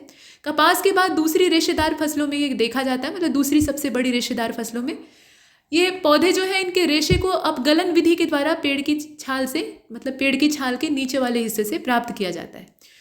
इस जूट को सुनहरा रेशा भी कहा जाता है, ठीक है। और बाढ़ के मैदानों में जहाँ जल निकासी वाली उर्वरक मिट्टी पाई जाती है वहाँ पर ये पाया जाता है। शर्त यह है कि बाढ़ के मैदान जब हैं तो उनमें बाढ़ के द्वारा हर बार मिट्टी की नई परत ले आई जाती है, मतलब नई परत का निर्माण होता है, तो वो नई परत इसके लिए काफ़ी ज़्यादा जीवंत होती है। इसके बाद कॉफ़ी है, तो ये बागानी फसल तो है ही है, उसके अलावा वाणिज्यिक फसल के तौर पे भी ये इसमें आती है। देखिए 17वीं शताब्दी में मुस्लिम फ़कीर बाबा बदून खां के द्वारा ये अरब से लाई गई थी और अरब से लाकर कर्नाटक में इसको रोप दिया गया था। कर्नाटक में जो चिकमंगलूर जिला है ना, वहाँ पे इसे रोपा गया था। बदून की पहाड़ियाँ हैं वहाँ पे। और कहवा की 2 किस्में भारत में पाई जाती है, एक तो अरेबिका है, दूसरी रोबस्टा है, आपने पढ़ा होगा इसे। अब कॉफ़ी की एक विशेषता होती है कि इसको बहुत ज़्यादा धूप नहीं चाहिए होती है, मतलब ज़्यादा धूप रहेगी तो ये बर्दाश्त नहीं कर पाएगा। छायादार पौधों के नीचे ही इसको रोपा जा सकता है। तो बड़े बड़े पेड़ लगा लीजिए, नीचे कॉफ़ी लगा लीजिए, आपका काम हो जाएगा। इसके लिए 15 से लेकर 18 डिग्री सेल्सियस औसत वार्षिक तापमान की आवश्यकता होती है और वर्षा ठीक ठाक चाहिए होती है, लेकिन पानी रुकना नहीं चाहिए। 250 सेंटीमीटर औसत वार्षिक वर्षा यानी बहुत ज़्यादा वर्षा, तो पानी अगर रुक गया तो ये ख़त्म हो जाएगा। इसीलिए ढलान वाले जो मैदान होते हैं वहीं पर चाय कॉफ़ी को लगाया जाता है। पाला जो है वो कहवा के लिए हानिकारक होता है, तो पाला जो है या ओला पाला जो आप कहते हैं, ये किसी भी फसल के लिए नुकसानदेह होता है, सिर्फ कहवा ही नहीं। भूमि जो है वो ढालदार होनी चाहिए, जैसा कि आपको बताया, पानी रुकना नहीं चाहिए। 600 मीटर से लेकर 1600 मीटर की ऊंचाई पर इसका उत्पादन होता है। दोमट और लावा से बनी हुई जो मिट्टी है, यानी ज्वालामुखी की लावा से बनी हुई जो ग्रेनाइट या फिर मतलब काली मिट्टियाँ हैं, जो अवसादी शैलों से और विशेष रूप से आग्नेय चट्टानों से मुक्त होती है, तो ये ऊपरी परत इसके लिए पोषक होती है। इसके बाद आप देखें कि कहवा की जो सबसे अच्छी प्रजाति है वो अरेबिका होती है, लेकिन समस्या ये है कि अरेबिका का उत्पादन ज़्यादा नहीं होता है। अच्छी तो होती है, इसकी किस्म अच्छी होती है, इसकी गुणवत्ता अच्छी होती है, लेकिन इसे कीड़े भी उतने ही परेशान करते हैं और इसको रोग भी ज़्यादा पकड़ते हैं। तो इसीलिए रोबस्टा का उत्पादन ज़्यादा होता है और देश में ज़्यादा इसी को उगाया जाता है। रबड़ की बात करते हैं, तो रबड़ जो है एक भूमध्य रेखीय फसल है, लेकिन कुछ विशेष परिस्थिति अगर हो जाए तो ये उष्ण और उपोष्ण क्षेत्रों में भी पैदा हो जाता है। 200 सेंटीमीटर से अधिक वर्षा इसको भी चाहिए होती है। तापमान थोड़ा सा कॉफ़ी से इसको ज़्यादा चाहिए होता है, 25 डिग्री सेल्सियस से ज़्यादा तापमान। और नमी और आर्द्रता युक्त जलवायु इसके लिए सर्वोत्तम होती है। मुख्य रूप से दक्षिण भारत और जो द्वीपीय क्षेत्र है, केरल, तमिलनाडु, कर्नाटक, अंडमान निकोबार द्वीप समूह और मेघालय में गारो खासी जयंतिया रीजन, उधर इसे उगाया जाता है। अब सबसे पहले 1826 का जो समय था, उस समय हेनरी विलियम ने रबड़ के बीज को ब्राज़ील से ले आने का काम किया और वो भारत में ले आकर इसे उगाते हैं। रबड़ की खेती लॉर्ड सैलिसबरी ने भारत में शुरू कराई थी, तो ये सब विदेशियों की देन है। और पहाड़ी ढालों पर इसको उगाया जाता है। तो पहाड़ी ढालों पर उगाने के पीछे रीज़न क्या है कि पानी रुकना नहीं चाहिए, पानी बरसना और अच्छा पानी तो चाहिए, लेकिन रुकावट नहीं होनी चाहिए, मतलब खड़ा पानी नहीं चाहिए। 300 मीटर से लेकर 700 मीटर के जो पहाड़ी ढाल हैं वहाँ पे उगता है। और रबड़ के वृक्ष में जो दूध निकलता है, उसकी छाल को छील देते हैं तो वहाँ से दूध निकलता है, वो लैटेक्स होता है, उसी को इकट्ठा करके उससे रबड़ तैयार किया जाता है। तो ये हमने देखा। गन्ने को देख लीजिए, गन्ना एक उष्ण और उपोष्ण कटिबंधीय फसल है और ये फसल 21 डिग्री सेल्सियस से लेकर 27 डिग्री सेल्सियस तापमान और करीब 75 से लेकर 100 सेंटीमीटर वार्षिक वर्षा वाली होती है। उष्ण और आर्द्र जलवायु इसके लिए वरदान होती है। कम वर्षा वाले क्षेत्रों में अगर इसे लगाया जाता है तो लग तो जाएगा, लेकिन शर्त यही है कि सिंचाई समय पर होनी चाहिए, इसको पानी चाहिए होता है। कम वर्षा वाले प्रदेशों में सिंचाई की आवश्यकता होती है। मिट्टी इसके लिए बहुत सारी हो सकती है, पोषक पदार्थ चाहिए होता है, लेकिन वे बहुरंगी मिट्टियों में उगाया जा सकता है। कुल मिलाकर यह है कि बोने से लेकर काटने तक इसमें पर्याप्त परिश्रम करना पड़ता है और इसीलिए गन्ना की खेती अभी कम हो गई है। जितने बड़े पैमाने पर ये पहले उगाया जाता था उतने बड़े पैमाने पर अब नहीं उगाया जाता है। गन्ने से संबंधित कुछ तथ्य हैं। जन्म स्थान इसका भारत ही है और कुल इसका ग्रैमिनी है। ठीक, 21 से लेकर 27 डिग्री सेल्सियस इसके लिए तापमान बढ़िया होता है। वर्षा इसको ज़्यादा नहीं चाहिए होती है, लेकिन चाहिए होती है 100 सेंटीमीटर के आसपास। बोने का जो सीज़न है वो अक्टूबर नवंबर होता है। गन्ने का जो बड़ा डंडा होता है उसको गांठें जहाँ से होती हैं वहीं से काटा जाता है और वही इसके कलम यानी बीज होते हैं और वो पेड़ियाँ ज़मीन में रोपी जाती हैं और उससे नया पौधा निकलता है। बीज की मात्रा अगर हेक्टेयर में देखें तो 40 से 45 हज़ार टुकड़े चाहिए होते हैं 1 हेक्टेयर के लिए। मतलब 1 हेक्टेयर खेत को अगर आपको जोतना है तो कम से कम 45 हज़ार टुकड़ा आपके पास उसका होना चाहिए, या अगर वजन में देखें तो 40 से 60 कुंटल। और उत्तर भारत में गन्ना बोने की जो विधि है उसमें समतल बुआई की जाती है, जो कि आप देखते हैं। जहाँ पे सिंचाई की ज़्यादा सुविधा नहीं होती है तो वहाँ कम सिंचित जमीन में बोने के लिए या फिर हल्की भूमि वाली बुआई में नाली विधि का इस्तेमाल किया जाता है। बीजोपचार दवा इसमें एल्गोल है। बीज का उपचार किया जाता है ताकि वो कीड़ा रोधी हो जाए। गन्ने की परिपक्वता का मापक क्या है, तो सेंटीमीटर से इसमें नापा जाता है कि भाई जो मिठास का स्तर है वो कहाँ तक पहुँचा है। ठीक है, तो ये आपने देखा। परिपक्व गन्ना जो होता है मतलब अब उसे काट लिया जाना चाहिए या उखाड़ लिया जाना चाहिए, तो उसमें 60 से 70% रस पाया जाता है। ठीक, अब यहाँ गन्ने के रोग और गन्ने को नष्ट करने वाले कीटों के नाम है। तो रेड रॉट जो है वो गन्ने को बहुत तंग करता है और इसको नष्ट करने वाले कीट का नाम है शलभ। ये बेधक शलभ होता है, मतलब जो इसके शूट्स होते हैं, ऑफ शूट्स निकलते हैं इसकी टहनियों से, इसकी शाखाओं को बढ़ाने का काम करते हैं, तो उन्हें ये शलभ खा जाता है, उन्हें बेध कर ख़त्म कर देता है। तो यहाँ तक हमने गन्ने के बारे में मतलब खेती बाड़ी के बारे में जानकारी प्राप्त की। अभी सामान्य हिंदी में देख लीजिए, विलोम शब्दों वाला क्रम है। यहाँ विलोम दिया है, शब्द दिया है, आप जैसे पीछे देखते आए। निर्भीक का विलोम होता है भयभीत, निर्मल का होता है मलिन और निर्माण का होता है ध्वंस या फिर विनाश। निलज्ज का सलज्ज, निर्वचनीय का अनिर्वचनीय, निर्वाच्य का अनिर्वाच्य, निश्चय का अनिश्चय, निश्चित का अनिश्चित और निषिद्ध का विहित होता है। ठीक है, अब इसके बाद निष्काम का देखिए सकाम होता है, निष्क्रिय का सक्रिय होता है, निष्ठा का अनिष्ठा होता है, नीचे का ऊपर होता है, नीति का अनीति होता है, नीरस का सरस होता है, निरुजता का रुग्णता होता है, नूतन का पुरातन होता है, नेक का बद होता है। नेक मतलब अच्छा, बद मतलब बुरा। और देख लीजिए, न्याय का अन्याय होता है, नेक नामी का बदनामी, नेकी का बदी, न्यायपूर्ण का अन्यायपूर्ण, न्यायी का अन्यायी, नैसर्गिक का अनैसर्गिक। न्यून का अधिक होता है, न्यूनतम का अधिकतम होता है, पंडित का मूर्ख होता है। पकड़ने का छोड़ना और पके का कच्चा या अधपका भी आप कह सकते हैं। पक्व का अपक्व, पक्व मतलब पका हुआ, अपक्व मतलब कच्चा जो कि पका ना हो। यहाँ आप देख रहे हैं, प्रयुक्त का अप्रयुक्त होता है, प्रयोग का अप्रयोग, प्रलय का सृष्टि, प्रवर का अवर, प्रवृत्त का अप्रवृत्त, प्रवृत्ति का निवृत्ति, प्रवेश का निकास, प्रशंसक का निंदक, प्रशंसनीय का अप्रशंसनीय या निंदनीय। प्रशंसा का भर्त्सना होता है, निंदा भी आप कह सकते हैं। प्रशंसित का निंदित, प्रशस्त का अप्रशस्त, प्रशिक्षित का अप्रशिक्षित, प्रश्न का उत्तर, प्रसन्न का अप्रसन्न, खिन्न दुखी कुछ भी हो सकता है। खेद दुख अप्रसन्नता, ये सब प्रसन्नता के विलोम है। प्रसम का अप्रसम होता है, प्रसार का संकुचन होता है, प्रसिद्ध का अप्रसिद्ध या फिर विशुद्ध भी हो सकता है। अब इसके बाद आप देखें, कुख्यात भी लिख सकते हैं। प्राकृत का अप्राकृत होता है और प्रातः का सायं होता है। अब देखिए, प्राधिकृत का अप्राधिकृत होता है, प्राकृत का मतलब प्राकृतिक का कृत्रिम होता है, प्रस्तुत का अप्रस्तुत होता है, प्रस्तुति का अप्रस्तुति होता है, प्राचीन का अर्वाचीन या नवीन हो सकता है और प्राप्त का अप्राप्त होता है। तो यहाँ तक हमने हिंदी का कुछ सेगमेंट कवर किया है। अभी करंट अफेयर्स को देख लेते हैं, इसमें भी टेबल बनी हुई है। सम्मेलन दिया है, कौन सा सम्मेलन है, कौन से स्थान पर हुआ है और उसमें क्या हुआ, यही हमें पढ़ना है। तो भारत और मध्य एशिया संवाद, ये तीसरा संस्करण इसका था, नई दिल्ली में ये हुआ और 18 से लेकर 19 दिसंबर 2021 के बीच में ये संपन्न हुआ। इसमें नई दिल्ली में जो आयोजन हुआ था, कुछ देशों ने भाग लिया, मध्य एशियाई देश जैसे कि Kazakhstan, Kyrgyzstan, Tajikistan, Turkmenistan, Uzbekistan और भारत, इनके बीच में मंत्री स्तरीय ये संवाद था, ध्यान दीजिएगा। इसके बाद ई गवर्नेंस पे भी एक सम्मेलन हो गया हैदराबाद में, जो कि 24वां था राष्ट्रीय सम्मेलन। और ये 7 से 8 जनवरी 2022 के बीच में हुआ। केंद्रीय विज्ञान और प्रौद्योगिकी मंत्री यानी डॉक्टर जितेंद्र सिंह जो है वहाँ जाते हैं तेलंगाना में और इसका उद्घाटन करते हैं। इसका थीम महत्वपूर्ण है, ध्यान दीजिएगा, भारत का टेकेड और महामारी के बाद दुनिया में डिजिटल प्रशासन की क्या भूमिका है, इस पर इसे फोकस किया गया था। ब्रिक्स शेरपा बैठक हुई थी और ये पहली थी, 2022 में हुई, 18 से 19 जनवरी की तारीख के बीच में। और अध्यक्षता इसमें यहाँ आप देख रहे हैं, इसके बारे में जो इन्फॉर्मेशन है उसे देखिएगा। आभासी रूप से यानी वर्चुअली इसको ऑर्गेनाइज किया गया, क्योंकि इस समय पेंडेमिक का पूरा समय चला है और अभी भी उससे पूरी तरह से निजात नहीं मिली है, बल्कि और वायरस आकर धमक गए हैं। तो ऐसे में सब कुछ वर्चुअल तरीके से ज़्यादा बड़े पैमाने पर हो रहा है, तो आभासी रूप में इसको भी किया गया था। सदस्यों ने 2021 में ब्रिक्स की अध्यक्षता करने के लिए भारत को थैंक यू बोला और चीन ने रोटेटिंग चेयरमैनशिप प्राप्त की है ब्रिक्स की 2022 की। इसे आप देख रहे हैं। ब्रिक्स जो है वो 5 उभरती अर्थव्यवस्थाओं का समूह है, इसे आप जानते ही हैं। तो कौन कौन से देश हैं इसमें? भारत है, चीन रहेगा ही, रूस रहेगा ही, बाकी ब्राज़ील और दक्षिण अफ्रीका है। ब्रिक्स का फुल फॉर्म देख लीजिए, इसमें यस यानी साउथ अफ्रीका बाद में जुड़ा है, पहले ये ब्रिक हुआ करता था। तो ये इसकी कहानी है। दावोस वाला जो एजेंडा प्लान था उसको आप देखें। तो ये जो समिट थी ये वीडियो कॉन्फ्रेंसिंग के माध्यम से संपन्न होती है और हमारे प्रधानमंत्री जी ने विश्व आर्थिक मंच यानी WEF के दावोस एजेंडा शिखर सम्मेलन को संबोधित किया है।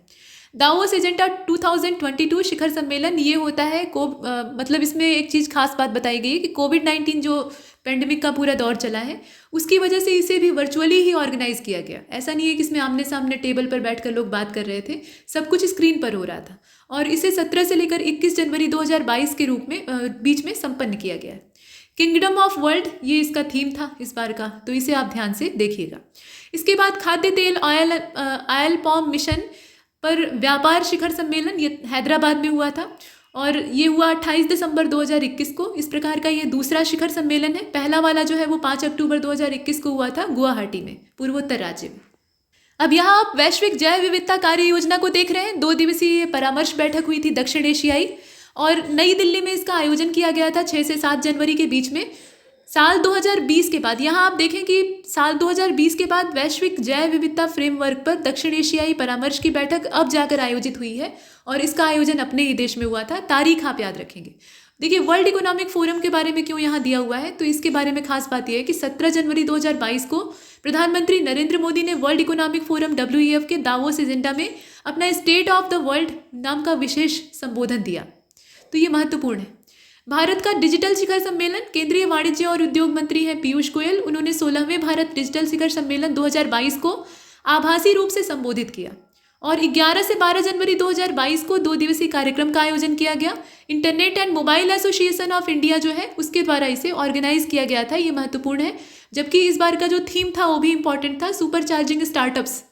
ऐसे स्टार्टअप्स जो कि सुपर चार्जिंग हो यानी किसी भी चीज़ को रिचार्ज करने में, अर्थव्यवस्था को रिचार्ज करने में तेजी से सक्षम हो।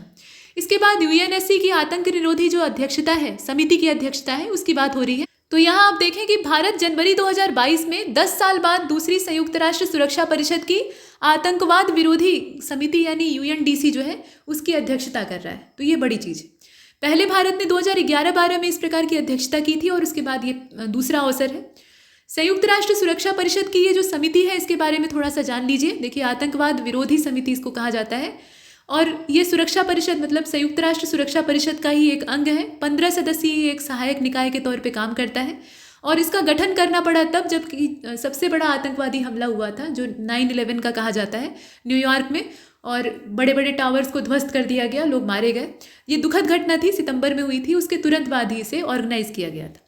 इसके बाद आप देख रहे हैं राष्ट्रीय पुलिस मिशन का तीसरा राष्ट्रीय सम्मेलन संपन्न हुआ है, ये नई दिल्ली में हुआ था और मध्य पुलिस अनुसंधान विकास ब्यूरो इसके द्वारा महिपालपुर जो नई दिल्ली का है वहाँ पे इसे 23 से 24 दिसंबर 2021 के बीच में आयोजित किया गया था।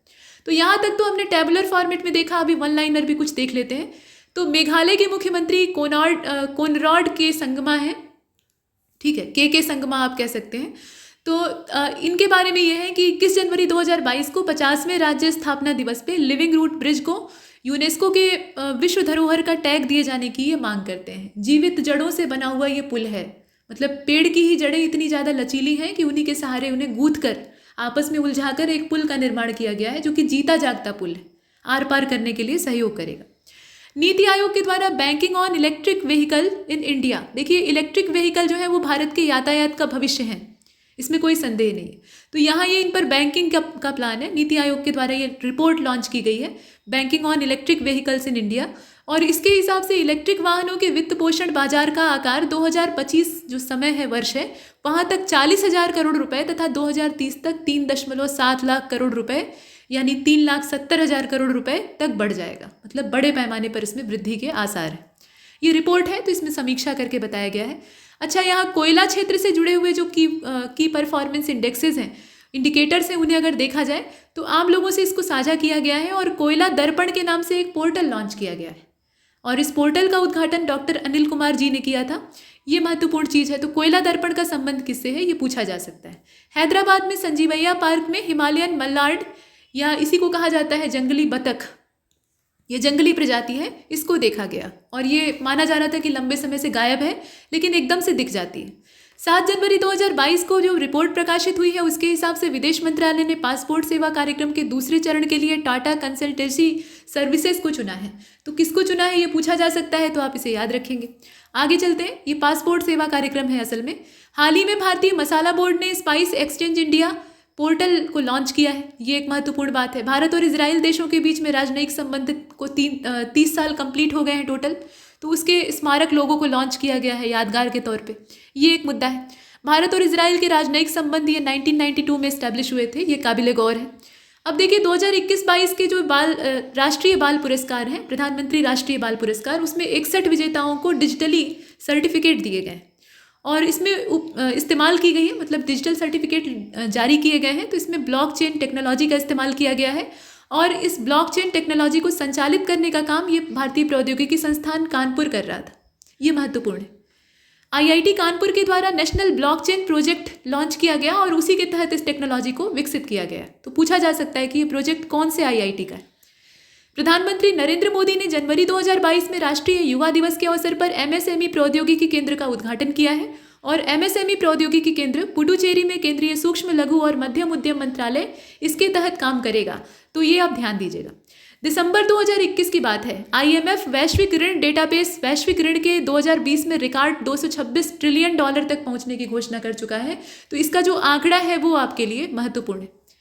वैश्विक ऋण के वर्तमान वृद्धि द्वितीय विश्व युद्ध के बाद से एक साल में, मतलब वैश्विक ऋण जो है उसमें एक बड़े पैमाने पर वृद्धि देखी गई है और दूसरे विश्व युद्ध के बाद ये इस साल की सबसे बड़ी ऋण वृद्धि के तौर पर देखी जा रही है। भारतीय थल सेना ने अपने कर्मियों के लिए हाल फिलहाल में national institute of fashion technology की मदद से विकसित हल्की, आरामदायक और अधिक क्लाइमेट फ्रेंडली जो युद्ध वर्दी है उसका अनावरण किया है। असल में सैनिकों की जो पोशाक होती है, चाहे वो किसी भी सेना के सैनिक हों, जल, वायु या थल सेना, तो बड़ी कष्टदेह होती है। उन्हें रफ टफ बनाया जाता है ताकि आसानी से वो घिसने से फटे नहीं और काफ़ी हद तक मौसम रोधी हो, लेकिन इससे शरीर को बहुत ज़्यादा आराम नहीं मिलता है। तो ये जो पोशाक है ये इनके लिए कंफर्टेबल होगी ताकि ये आराम से रह सके। इसके बाद आप देखें आगे, इलेक्ट्रॉनिक्स और सूचना प्रौद्योगिकी मंत्रालय के हिसाब से 2026 वर्ष तक भारत $300 बिलियन के इलेक्ट्रॉनिक उपकरणों का निर्माण और निर्यात दोनों करेगा, यानी सक्षम हो जाएगा। और 12 जनवरी 2022 की बात क्यों हो रही है, तो वीडियो कॉन्फ्रेंसिंग हुई थी, मोदी जी उसमें भाग लिए थे और पुडुचेरी में जो 25वां राष्ट्रीय युवा महोत्सव था उसको इनॉग्रेट किया गया था, उसका उद्घाटन किया गया था। महोत्सव 12 से लेकर 13 जनवरी 2022 को वर्चुअली आयोजित किया गया था, ये आपने देखा। विषय क्या था इस महोत्सव का, तो सक्षम युवा सशक्त युवा, ये इसका विषय था। 20 जनवरी 2022 को संशोधित ग्रामीण क्षेत्र विकास योजना निर्माण और कार्यान्वयन जो है इसका दिशा निर्देश गिरिराज सिंह जी के द्वारा जारी किया गया और 2 डिजिटल सेवाओं को लॉन्च किया गया है गुजरात हाई कोर्ट के द्वारा जनवरी में, मतलब इसी साल की जनवरी में। एक तो है जस्टिस क्लॉक और दूसरा है अदालत शुल्क हेतु इलेक्ट्रॉनिक भुगतान, यानी electronic payment for court fee. तो ये दोनों प्रणालियों का उद्घाटन ये जस्टिस DY चंद्रचूड़ जी के द्वारा किया गया है। केंद्रीय कृषि मंत्रालय ने कृषि मशीनीकरण पर उप मिशन यानी MSSM जो है उसके दिशा निर्देशों को संशोधित करते हुए मशीनीकरण की जो प्रक्रिया है उसमें ड्रोन खरीदने के लिए सब्सिडी देने का प्लान बनाया है। मतलब 40 से लेकर 100% ये मार्च 2023 तक सब्सिडी की घोषणा की गई। इसमें आंकड़ा इंपॉर्टेंट है। गणतंत्र दिवस से पहले 21 जनवरी 2022 को इंडिया गेट पर जो अमर जवान ज्योति है उसकी लौ को, मतलब उसकी लौ जलती रहती है, उसमें अग्नि हमेशा प्रज्वलित रहती है, तो उसके बगल में राष्ट्रीय युद्ध स्मारक की लौ में इसको विलीन कर दिया गया है। ठीक है, मतलब कहने का तात्पर्य ये है कि जो अमर जवान ज्योति है उसकी लौ को जो युद्ध स्मारक है उसमें विलीन कर दिया गया, मतलब दोनों को मिलाकर एक कर दिया गया है, ये मतलब है इसका। आपने सुना होगा, ये काफ़ी चर्चा में था। इसके बाद आप देखें एयर मार्शल बलभद्र राधाकृष्ण जो है, इन्होंने इस समारोह का नेतृत्व किया था, रक्षा स्टाफ प्रमुख हैं ये। केंद्रीय मंत्रिमंडल ने राष्ट्रीय सफाई कर्मचारी आयोग के कार्यबल को 31 मार्च 2022 को आगे 3 साल के लिए और एक्सपेंड कर दिया है। और राष्ट्रीय सफाई कर्मचारी आयोग का गठन हुआ था 1994 में 12 अगस्त की तारीख में, ये आप देख सकते हैं। इसके बाद इसमें देखिए हाल ही में रेल मंत्रालय के द्वारा गुजरात राज्य के केवड़िया रेलवे स्टेशन का नाम चेंज करके एकता नगर कर दिया गया है, मतलब एकता नगर रेलवे स्टेशन कर दिया गया है। और स्टैचू ऑफ यूनिटी का Kevadia railway station Vadodara division के अंतर्गत आता है। पूछा जा सकता है कौन सा डिवीज़न है, क्योंकि उत्तर प्रदेश लोक सेवा आयोग खोद कर प्रश्न पूछने में माहिर है। अब यहाँ पे डॉग प्राइम टेक की बात की जा रही है। आयुष्मान भारत डिजिटल मिशन के साथ एकीकृत भारत का ये पहला स्वास्थ्य लॉकर है जिसको कि लॉन्च किया गया है। अगली न्यूज़ आपको ये बताती है कि जनवरी 2022 में दुबई यूएई में, मतलब दुबई में कुल मिलाकर प्रतिष्ठित इन्फिनिटी ब्रिज को औपचारिक रूप से पहली बार यातायात के लिए खोल दिया गया है। ये एक है महत्वपूर्ण। और जल पक्षियों की गणना हो रही थी, और ये गणना कहाँ पर हो रही थी? केरल राज्य में। उथले पानी में छोटे सिर वाला समुद्री सांप देखा गया, तो समुद्री सांप को इन्होंने देखा और ये काफ़ी इंटरेस्टिंग था। ये छोटे सिर वाला होता है और जो उथला पानी होता है वहीं रहता है। तो सांप की कितनी भी अच्छी अच्छी प्रजातियां हो पानी में रहने वाली, वो उथले पानी में ही रहती हैं, गहरे पानी में सांप नहीं रह सकते। ठीक, अब यहाँ आप देखें उनकी शारीरिक संरचना ऐसी नहीं होती है कि वो गहरे पानी में सर्वाइव कर सके। यहाँ आप देख रहे हैं आगे केरल के तिरुवनंतपुरम में पेरुमाथुरा तट जो है वहाँ पे इसे देखा गया और इसका नाम है हाइड्रोफिस ग्रेसिलिस। ठीक है, इसके अंदर गिल्स भी पाए जाते हैं ऐसा माना जाता है। भितरकणिका नेशनल पार्क उड़ीसा में है, बताने की जरूरत नहीं है। जनवरी 2022 में एक दुर्लभ खारे पानी वाला एल्बाइनो मगरमच्छ यहाँ पे देखा गया जिसका नाम रखा गया है श्वेता। तो इससे पता चलता है कि ये एक मादा मगरमच्छ है। और एल्बाइनो का मतलब होता है कि जिनके पास रंग न हो, मतलब रंग विहीन अर्थात सफ़ेद। तो सफ़ेद मगरमच्छ देखने में कितना क्यूट लगता होगा, ये सोचने वाली बात। ठीक है, तो यहाँ पर ये करंट अफेयर और ये मॉड्यूल समाप्त होता है। इसमें इतना ही, तब तक के लिए नमस्कार।